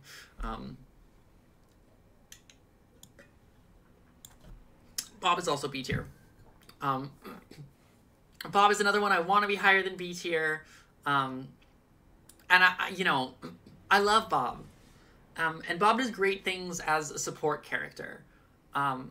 But he doesn't do very well on anything else other than support character. He can't clover consistently. 4 just is not enough of a skill value to be able to clover consistently. And frankly, the card pool that he has doesn't give him a lot of options to really improve his odds there. Like, you end up Thieves Kitting level 3 eventually, and that gives him some options. But it's not enough to make him like a primary clover for a team. So he ends up in the same boat that I think like Sister Mary is in or Carolyn is in. I actually like that all of these characters are in the same tier, where support is a really valuable thing to be able to provide, but characters who are primarily support really struggle because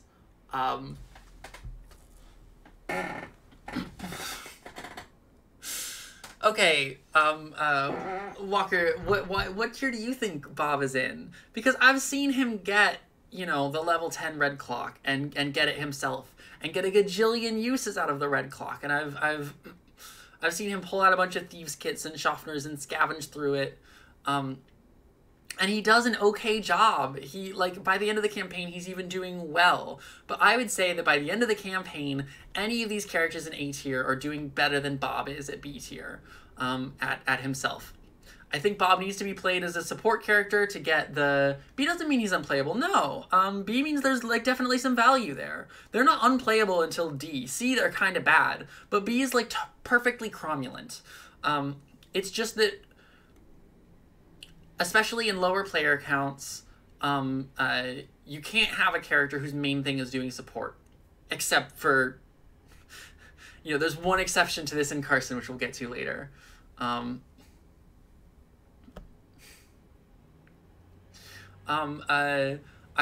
welcome you to place Bob and A in your own tier list. I've played Bob enough times by now, including with you, to like have a sense of how he goes, and I just find that he never lives up to the promise that I want him to make quickly enough. I spend a lot of time, every scenario that I'm playing as Bob, sitting around waiting to be good enough to do something, waiting for the red clock to give me a stat boost, or for my well-connected to like give me a stat boost. And I think Bob, I welcome the possibility that things will happen in the rogue card pool in future that will give Bob more consistency, but I think he's lacking the consistency right now that he needs to be A in my mind. I'm glad that you have had better experiences with him. Nathaniel Cho is A, maybe A+. Nathaniel Cho will kill anything that materializes on the field. I tried the Colt in Nathaniel one. I was like, Bandolier Colt. Maybe Nathaniel is the one person who wants a Colt in case I run out of events. I've never run out of events in Nathaniel Show. I always have something to kill people with. The boxing gloves keep me supplied, and then like the only danger period is like when you've pulled all of the events out of your deck and you're right at the end. And then you just have to figure out a way to shuffle through the rest of it. You get enough darings and overpowers and glories to be able to pull through the rest of the cards. Nathaniel's a killing machine. He's very simple. He's very powerful. Just gotta get your boxing gloves. He's A. Maybe he's A+. He's A+. Nathaniel's an A+. Speaking of A+, this is another hot take. Harvey is so powerful. Harvey is so powerful. His ability does scale because drawing cards is better the better your cards are. And I know that a lot of people don't like Harvey, and there are a couple of reasons for that. One reason that people have for Harvey is that they think he is boring, and I respect that. I don't agree with it. I feel differently about Harvey. I really enjoy playing it, but I understand that everybody's experience with the game is different, and if, you know, if he's boring for you, then that's your experience. Like, whatever, you know, play whatever, play whoever makes you happy. The other reason that people don't like Harvey is because of his weakness, and this is like a famous point of contention. And obviously, everybody knows by now that the solution to the weakness is a cards in, cards out model of Harvey. You don't play hand size. You're not trying to fill your entire hand up with cards. You're trying to get cards. You're trying to get your shortcuts in your you know, you're working a hunches and your whatnot, and you're trying to get them out of hand as quickly as possible. You're doing the thing that I just described out of Amanda. And yeah, like his weakness is going to do some damage to you on occasion. Hopefully it's not like doing 5 damage per time you draw it. Ideally it's doing like 3 damage every time you draw it. And how do you deal with that? You either have the red gloved man or you have a bulletproof vest, and the only actions that you're taking are applying the bulletproof vest. Harvey goes so quick, and drawing cards is really powerful, and you get to get a lot done with all of the fast cards that exist in Seeker. It's like insane to me that people will argue that Harvey's weakness makes him like worse at his own archetype than Daisy is. Like Daisy is better at him. I do think that Daisy is better than him, but it's not because of Harvey's weakness. It's just because having an extra action on Daisy is really, really powerful. Harvey having 2 extra cards per round, because remember you have both his ability and his signature asset is going to draw him a card every round as well, it's a lot of draw in Seeker. And it'll draw you into other cards that are going to draw you more cards. And cards are the way that you win the game. It's also a point from Walker here is that it doesn't have to be Harvey drawing the card. You can play Harvey support and you can play Daisy support, and like these are like there's things you miss out of Harvey by not having Mystic access. I often miss not having Enraptured and like Delves and whatever else. Enraptured is like such a Seeker card disguised as a Mystic card that you can do like is a reason that Daisy and Mandy have like sort of a leg over some of the other Seekers, I think.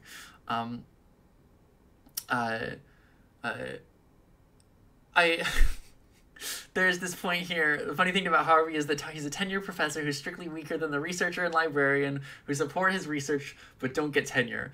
Which is funny. I do think he's more powerful than Mandy. Post-Taboo, Harvey's better than Mandy. A 30-card deck that you're... Like, I understand the tutoring is powerful, but...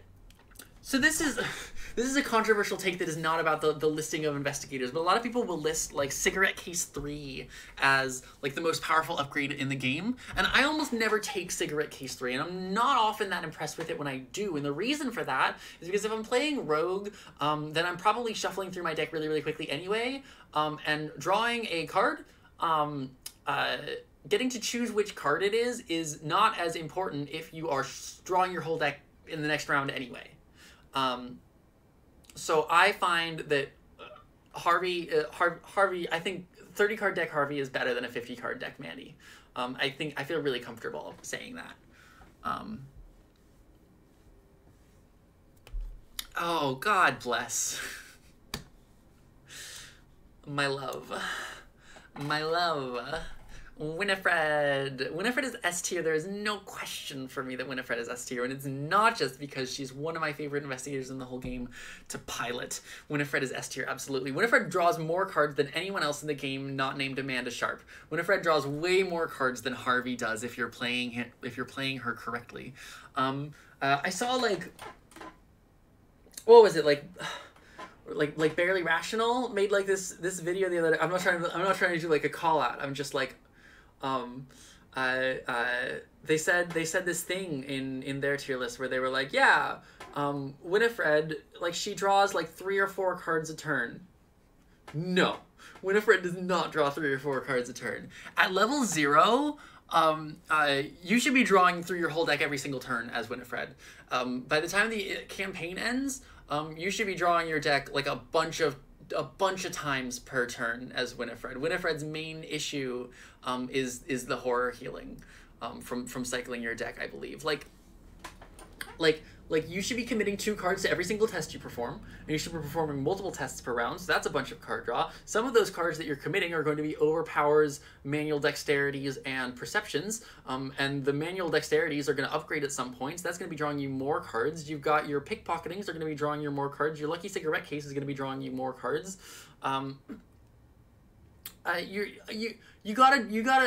You draw a lot of cards as Winifred, and you need to draw a lot of cards as Winifred because it's her cards that are powering her ability. She self-perpetuates, and yes, that means that Winifred is extremely vulnerable to the auto-fail, and there are going to be turns in any game as Winifred. There's going to be times when you draw an auto-fail, and your whole deck stalls out. And for like 2 rounds, all you are doing is taking draw actions because you don't have anything that you can do as Winifred when you don't have cards in your hand. And that is an expected and normal part of playing Winifred, and it is part of her balance. It takes you a little bit of time after an auto-fail in the early part of the scenario to recuperate, because once Winifred is online, she is playing ace in the hole every single round, so she's getting like 8 actions per round. She's using it to evade everyone on Earth, shoot everything, get every clue, run halfway across the board without spending an action on Nimble. And people will say like, oh, she's got like a 1 willpower. 1 willpower very rapidly becomes not a problem. You need like a little bit of help early, and you probably take like a you handle this one. But as soon as you get the one that's a wild icon and it gains wild icons equal to your next lowest skill, whatever that is. Anytime you get a willpower test, you just commit that for at least 4 icons, plus anything you can do because you have all of your important cards in your hand at the end of turn because you cycle through your entire deck and you discard down to whatever the 8 most important cards are. So you're totally protected from any willpower test in the Mythos phase because you have enough icons to deal with it if a willpower test comes up. I think Winifred is so powerful and also so much fun. The main problem with playing Winifred is that if you're playing with another person, they will get bored because halfway through the campaign, all of your turns are taking 15 minutes to do everything. Exactly. If committing a card gives you half a card, which gives you half another card, which gives you half a card, then every card is 2 cards. And you have other things that are drawing you cards as Winifred as well. She's my baby girl. I love Winifred. I love her. I feel rude anytime I play her when someone else is at the table because the turns just go forever. Jackie is not going in S tier. I'm not putting her in S tier. I will put her in A+.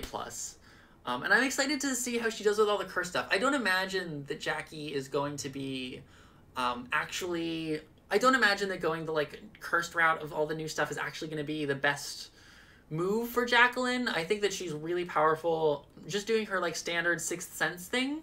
But her standard Sixth Sense thing is really, really powerful. Getting every round to choose to draw a symbol token and getting to do that on a leveled up Sixth Sense, so you're discovering 2 clues at every location. Like, that's the thing that Norman is doing with... just by a different method, right? Only she also can help her team out. She has like a whole bunch of encounter deck control. She can cancel things. She can do enemy management if she wants to. Obviously, Wither is not really on par, but she can still, you know, take a Shriveling. She can take Delves. And she's fun. I like Jackie. She's a 5 willpower mystic. What's not to love? I don't have that much to say. She's good. She's good. She's consistent. She's the name of the game for consistency, but also in this way that lets you, like, do these weird and exciting combos. Stella Clark is up in here somewhere. She's somewhere in the A area. A or A+. Obviously, I have an emotional attachment to Stella. I'm gonna set her in A, and I'm gonna see if I talk myself up. I might talk myself up on her. Obviously, I have an emotional attachment to Stella. The release of Stella was obviously like a really big moment in terms of like there's a trans character in the game now, and I'm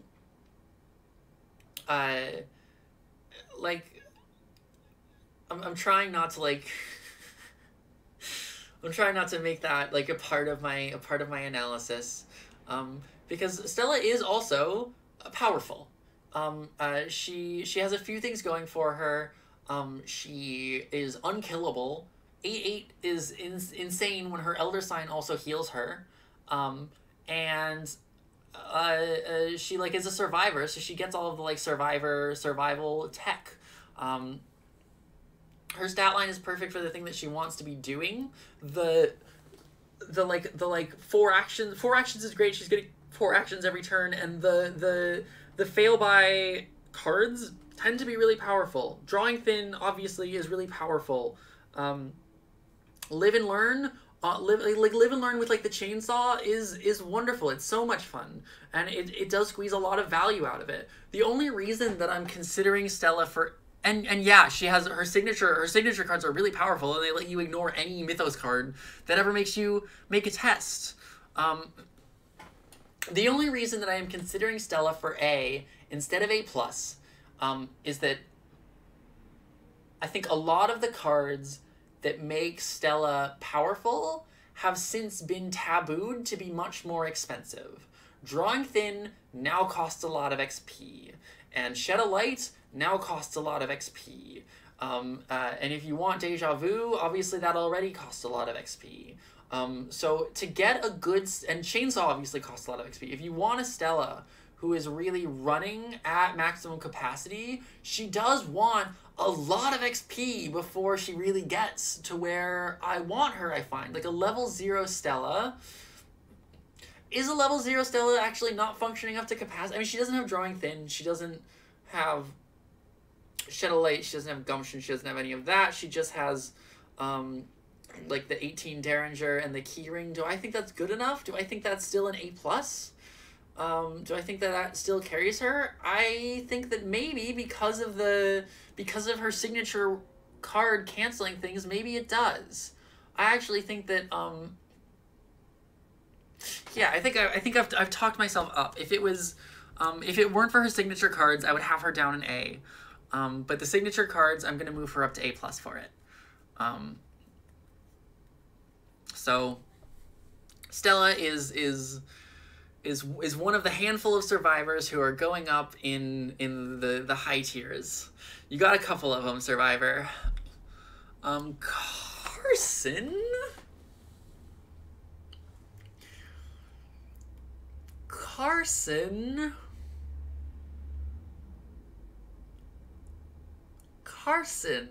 It's weird because Carson depends so much on what the rest of your team is like, because he's a force multiplier for the team, right? The more use your team is going to get out of an extra action, the more powerful Carson is, which does make him more powerful in some teams than others. I think that Carson is like probably more effective in like Guardian and Seeker teams than he is in like Survivor and Rogue team. So Carson's average team tier. Yeah, he really is. But he does have his own things that he has going on. Like, he does have the ability to really mitigate a lot of encounter cards for a lot of people. He doesn't, like... His thing isn't just he gives actions to people. His thing is that he sticks next to people, and that lets him take people's treacheries, cancel people's treacheries, handle their problems for them in a big way. And I think that bumps him up for me. I think I feel good having Carson in A. Carson is 1 action of average tier and 2 bad action tier. I don't know. I think that, you know, obviously, like, I have seen Carsons go off with Runic Axe or with Lightning Gun or what have you. Like, Carsons can do a little bit of a little splash damage when they're needed. But I think Carson does a lot of encounter deck mitigation, and I think that counts for a lot. Like, outside of just like his ability and his ability to give out actions. I'm leaving Carson A tier, and I'm feeling pretty good about it. Vincent is going in C tier for me. I don't like Vincent very much. Carson is above Carolyn. I believe that. I feel that. I believe that. I stand by that. I'm willing to be told I'm wrong about any of these. I think that if anybody has any like streams or games they want to point me towards of any of these like characters who I've rated too lowly performing really, really well, I will genuinely be really, really excited to see these characters performing in ways that I hadn't considered or in ways that exceed my expectations. I haven't seen Carolyn go nuts in a consistent way that I would need. And I have seen Vincent go nuts in a consistent way even less. Vincent is, you know, he's damage healing for Carolyn. He's the damage healing version of Carolyn.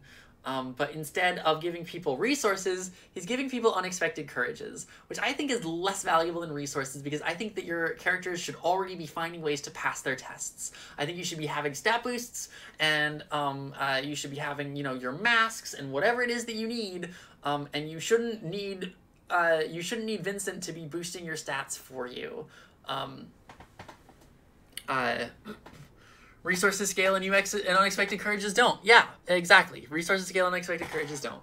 And I think that I'm not in love with his card pool. I don't think that you should need to be healed damage and boosted support.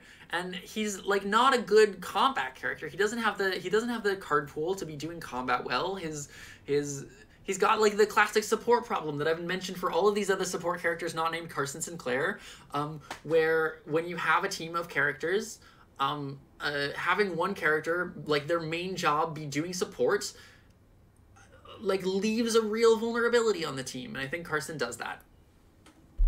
Or not Vincent does that. Carson doesn't. Carson is the exception to that, I think, because Carson lets other characters do their things more.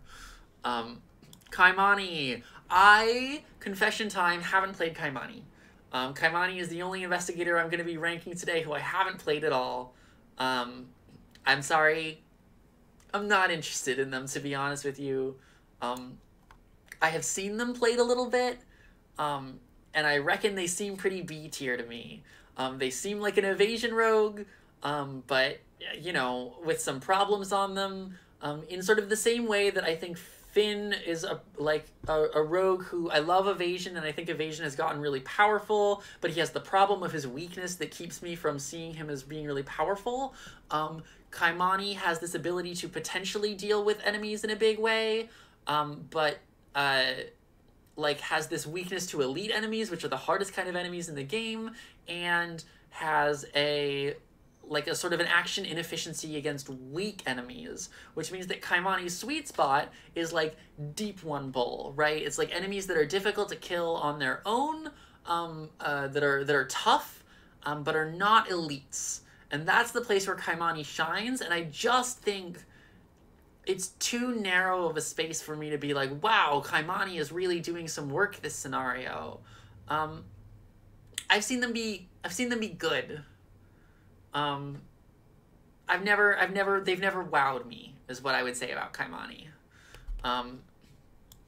Amina goes in D tier. Everybody knows Amina goes in D tier. She's not good. We talked about Doom already with Marie and how none of the Doom cards that have come out are really, like, you know, Initiate and Renfield are still the only, like, really good Doom cards. Amina's card pool really let her down, and her stat line really let her down as well. 3 investigators down in the D tier. It doesn't often work. Sorry, Amina. Someday the good Doom cards will come out. I believe that someday Amina and Marie will both really change. The game as it is right now, she's bad. Daryl obviously is very high tier. Daryl is up here somewhere. Field notes getting tabooed hurt him a lot. Here's the thing. Daryl is... You look at him for the first time, and he looks like the place a clue on your location investigator. And he is that. But more than that, he is the reduce the difficulty of skill tests investigator. And that is an extremely powerful archetype. Even if he's not using field notes, his ability to reduce tests is really powerful. Shed a light, I think S looks really appealing. The taboo of Shed a Light also really hurt him. But honestly, like, I was like, oh, you really need a lot of resources to get all the stuff that Stella wants. I think that Daryl doesn't actually have as much else he's spending his XP on. Like, he wants the key ring, and he wants a Shed a Light, and he wants Gumption, and he wants Deja Vu, and, like, he has things to be spending his XP on, but I think his deck, like, really, really functions before that still. I feel comfy with Daryl in S tier.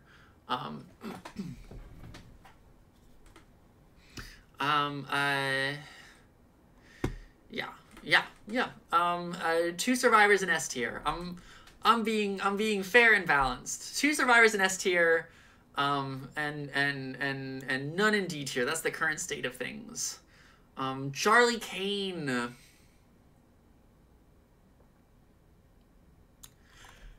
I think Charlie is an A. I really love Charlie. I have a great time with Charlie, and he does sometimes splash out for crazy things. He's powerful. I don't think he, like, busts the game wide open in the way that I think, like, Harvey and Stella do. Do I feel good about Harvey being lower than Leo? Do I feel good about that?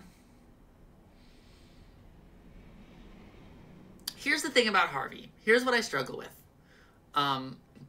His deck building, he gets, you know, allies 0/5 every color, and then 2 other colors 0/2.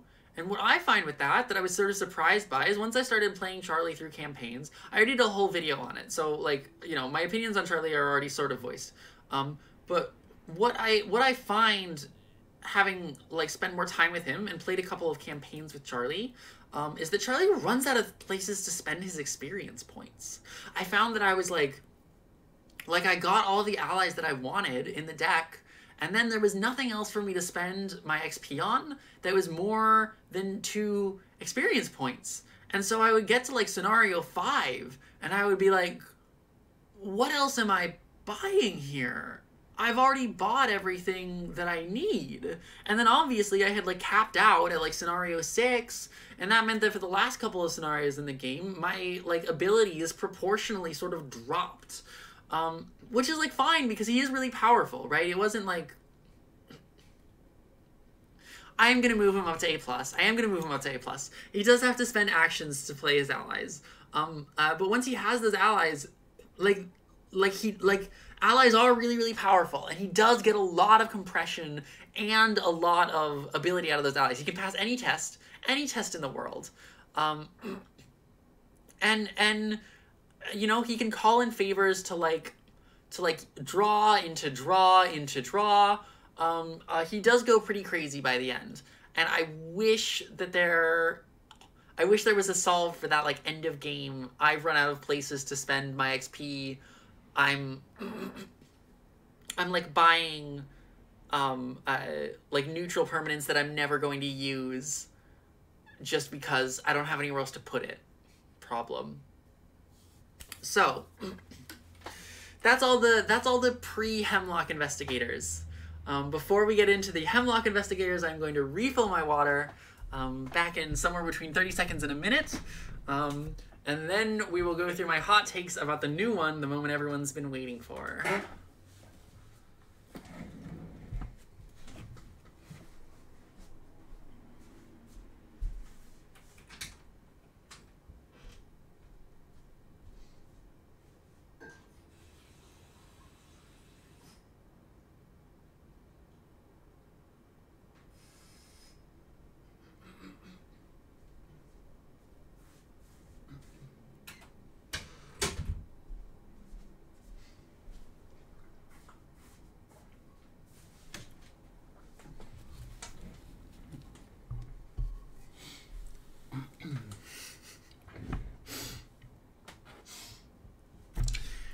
So this is an existing tier list. None of the existing tier lists have. Is she still in there? Did she escape?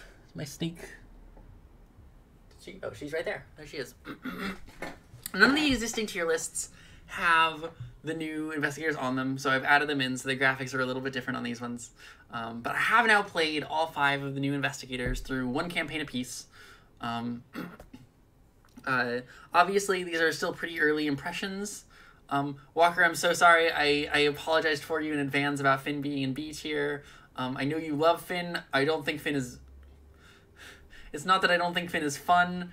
It's just... It, like, truly is just his weakness that pushed him down, like fully a tier for me. Yeah, I played Wilson, Kohaku, Alessandra through Carcosa, and then I took Hank and Kate through Innsmouth, and I'm ready to share my findings with you all now. So, Wilson. My current opinion, as of 1 playthrough, is that Wilson is a B tier investigator. I enjoyed him. I find him to be a better clouver than he is a fighter. I tried doing the sledgehammer juggling, where you use ad hoc to discard a sledgehammer and then you just push to the limit to bring the sledgehammer back. I found that Wilson doesn't really have the consistency tools to do that especially well. Like, I did get to kill Hatsune Miku by throwing a sledgehammer at him at the end. And that was cool. It was fun when it did work. It definitely isn't a strategy that will make Wilson a primary fighter. It will make him an occasional splash enemy killer, which was fine in the team that I had. But I did get a lot of use out of using Fingerprint Kit 3 with him and just like refilling it over and over with the, or Fingerprint Kit 4 and refilling it over and over again with the cleaning kits. Wilson's a powerful clouverer. Oh, Walker, you're not losing 1 card draw a round. You're losing 3 card draws a round because you draw your weakness 3 times in a row.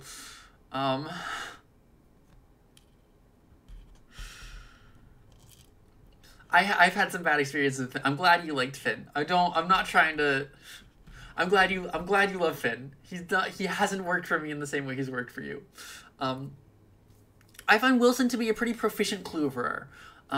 I find him to be not blowing me away. It's a boring take, I'm sorry, but Wilson he's consistent. He's our first 3-3-3-3 investigator who's not in D tier. I like Wilson. I'll play Wilson again. As the tool pool expands, I imagine so will Wilson's abilities. I had a good time. B tier is a good place for an investigator to be.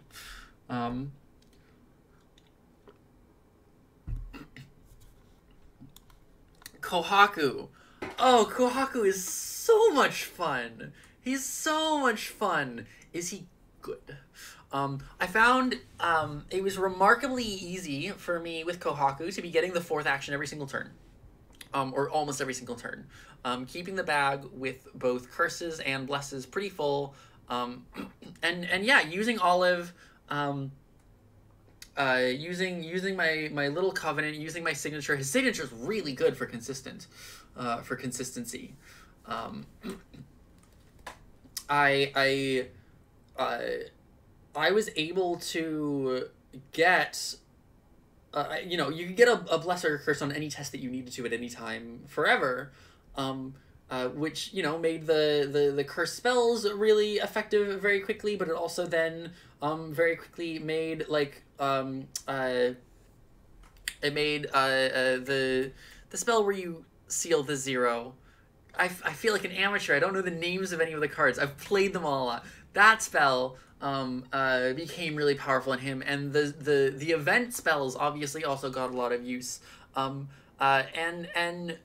Key of Solomon is crazy now that I've played it. Like, it's he had so much money because my team just had so much money in general. But getting to take out a bless every round for 2 healing on anyone, it was incredible. It was an incredible amount of support in addition to him just getting everything else done. And Gabriel, I love Gabriel Carrillo. It meant he also had a lot of card draw, which is the thing that mystics often struggle with. He's a 4 willpower mystic, but he had so much, like, ability to control the tokens that he was drawing that it turned out fine anyway. I'm tempted to put Kohaku in A+. I'm worried that it might be a little bit of bias on the grounds that it was my first time playing him and I was having a really good time. He's fun. He's fun to play. I will note the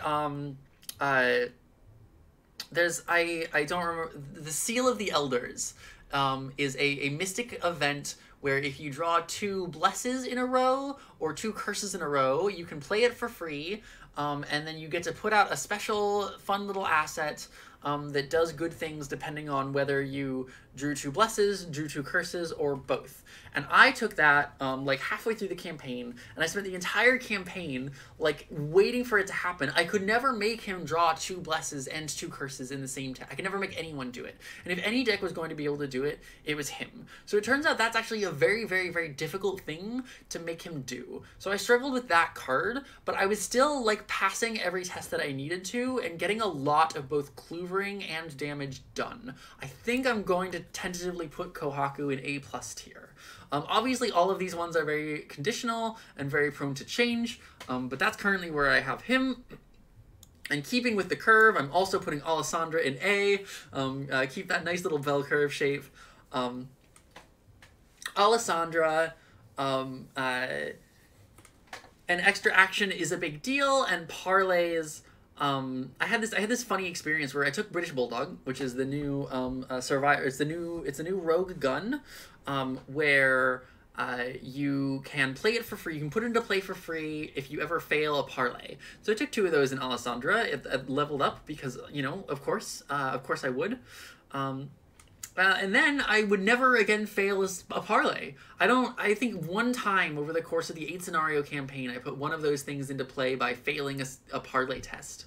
And I would play Vamp level 3, and I would take a bunch of different, I would take a willpower test on enemies that don't have any doom on them because I'm fishing for the auto fail to put that. To put it out, but I have fine clothing, so I need the auto fail to get the free, so I ended up just playing the guns for regular. But it turns out that if you are drawing your deck fast enough, Vamp level 3 is a weapon. You know, it gives you the free evasion and a free 2 damage on it, and you have a Vamp every round, so you get to play the Vamp like maybe twice a round, and it works on elite enemies as well. I didn't find that I was actually using her signature events in the way that I felt like the game wanted me to be using them, right? It wants you to, like, latch it onto an enemy and send the enemy out and have it, like, investigate and evade somewhere. And I occasionally did that, but most of the time, I found that I had a parlay event in my hand that I wanted to do. I wanted to play somebody's ally at -3 cost using motivational speech, which I got a lot of value out of her as, like, a support character from that and BJ. Alessandra was bankrolling everybody while getting everything done, which was very, very fun.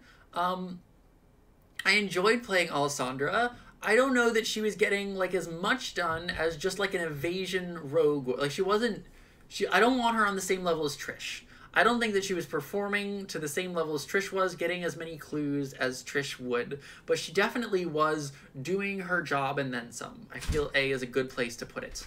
Rita S tier. Let's fucking go. I have her in... Where did I put Rita? I believe Rita is in B. We're almost done. We've got 2 more. Wow, Jesus. Yeah, you're coming right at the end. Smells like snake in here. Hank. I am so sorry to report to everyone, Hank is D tier.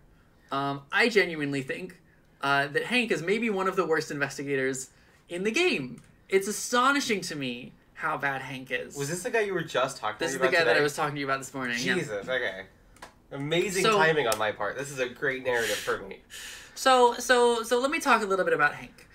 For those of you who, you know, the set is just out, you need a little bit of a reminder about what Hank does, because he's a little bit of a weird one. Hank has 5 damage and 5 horror. He has a pretty great combat stat line, and he can be assigned damage or horror dealt to other investigators at your location. Obviously, that means you need to pack in a lot of soak and damage and horror mitigation, because it means he will die very quickly because he has almost no health or sanity. What will he do? Well, the thing that he does when he dies, instead of dying, he clears all of the damage and horror from him, and he replaces his investigator card with one of 2 other investigator cards. Whoa. With a new set of stats. That's crazy. He has a boss battle second form, right? Me too. And these forms have different stat lines with like a higher stat total, and also a total of 10 health and sanity split, but split along like a 6-4 and a 4-6. One of them is like a 6 horror, 4 damage, and one of them is a 6 health, 4 sanity. And those versions cannot be healed once they're in. So you have to figure out ways to mitigate that damage, or to like move damage and horror off of Hank once it's placed there. Let me start. I haven't yet uploaded the 20-handed blob run.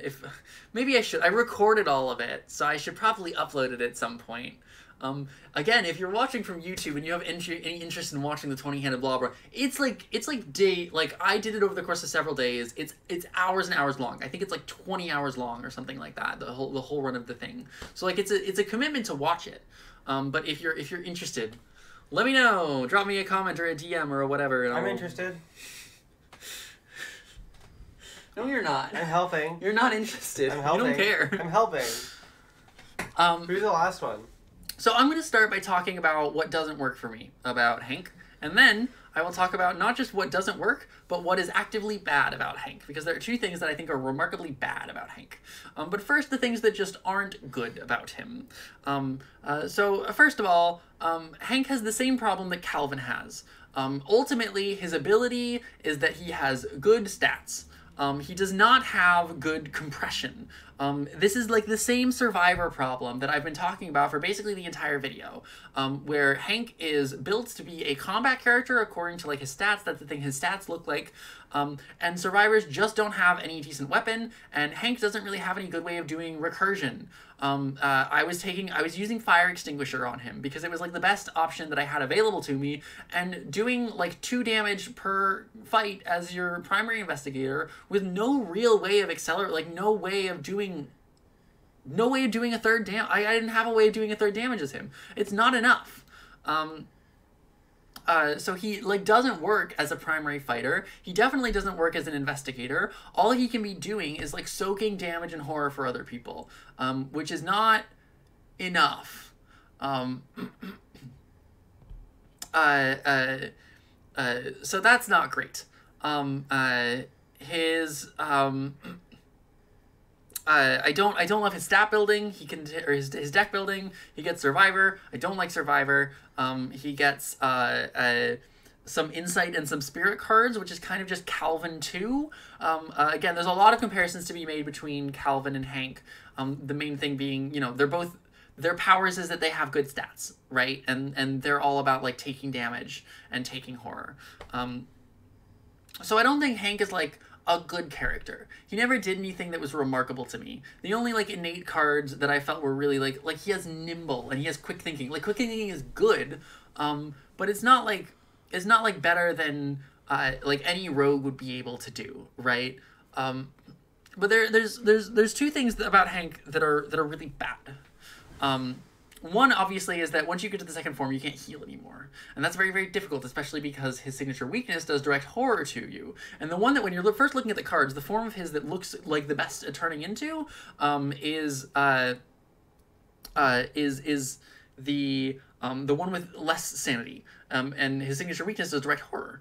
And so you need to find ways to mitigate that very quickly. And I ended up doing that with Kate by like using the uncanny growth to take the horror off of Hank for him, because Lord knows he was... Fuck. Did stream crash? Nope. Still there. Firefox crashed. Firefox crashed. We'll get that started again. So obviously that's a bummer, and that's like a problem to work around. I also hope it saved it. Come on, be in your cookies. Cookies?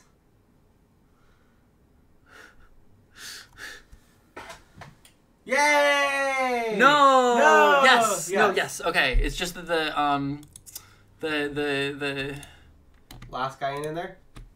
The hemlock investigators weren't in there because I had to upload them after I had loaded into the thing, so I gotta just put those in there.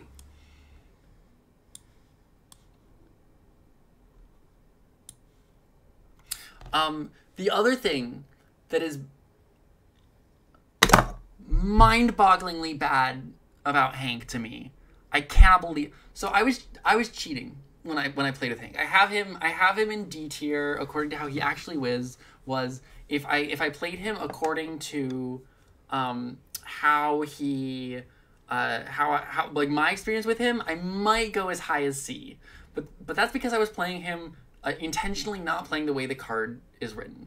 The thing about Hank is that his second form Elder Sign is, beyond being the worst Elder Sign in the game, actively catastrophic. There was no moment when I drew the Elder Sign during the game when, if I had been playing by the Elder Sign as written on the card, the Elder Sign would have been better than drawing the auto-fail. It would have been worse than the auto-fail every single time. Why is that? What an insane thing to say. What is so wrong with Hank's second form Elder Sign? Hank's second form Elder Sign says +1, and then depending on the version of Hank you're moving, it says either move one damage from Hank to an asset he controls, or move one horror from Hank to an asset he controls. What could possibly be so wrong with that? That sounds pretty good. The answer is that there isn't a you may clause in there. I checked the new FAQ. They didn't put a you may clause in there. You must. You must move a damage or a horror from Hank to an asset he controls. And every time I drew it, that would have meant killing off Peter Sylvester, killing off Jessica Hyde, killing off a Plucky that still had plenty of soak for damage on it. It would kill off it can, you know, whatever soak you're using. If you're using the accessory slot one that heals a damage or a horror depending on whether you fail or succeed a test. It can kill that one when you don't want it to put it on. You have to move the damage.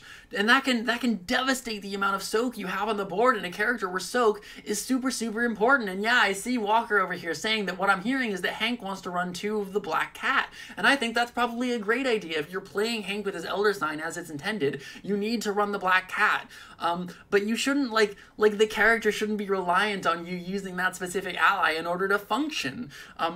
Because the way that the character is written, his Elder Sign, the token that's supposed to be like a good token that you want to draw, can completely cripple his ability to soak damage and horror, which is like a thing that's critical to his entire game plan. I would have died halfway through any of the scenarios that I had played as Hank if I was treating his Elder Sign the way that it was written on the card.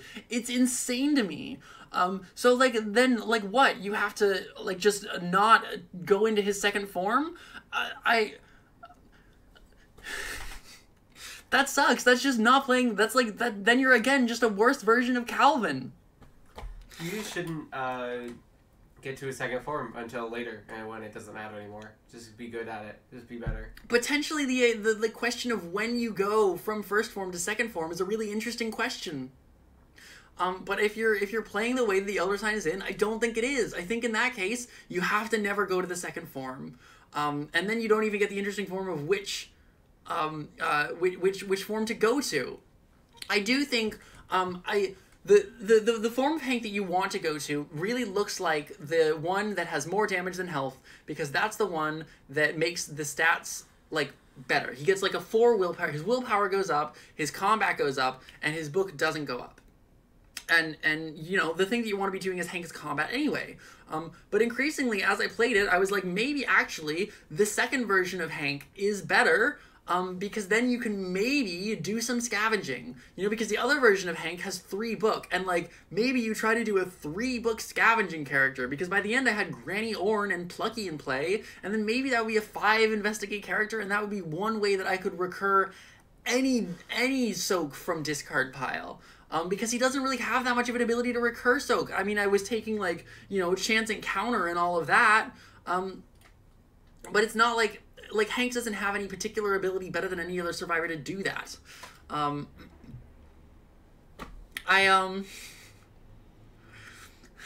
had a lot of feelings about Hank. It's unbelievable to me. It's unbelievable. I should have ended with Hank. I'm sorry, buddy. It's the biggest burst. It's the biggest outburst that I had, in the whole game. It's because he's new.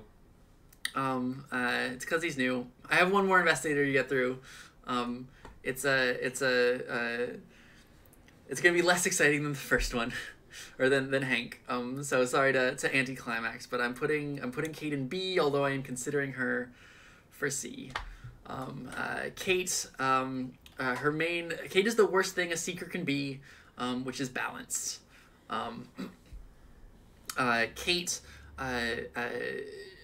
Kate's main problem as a seeker is that she needs so many play actions to get set up before she can function, for the amount of compression that she ends up having for that amount.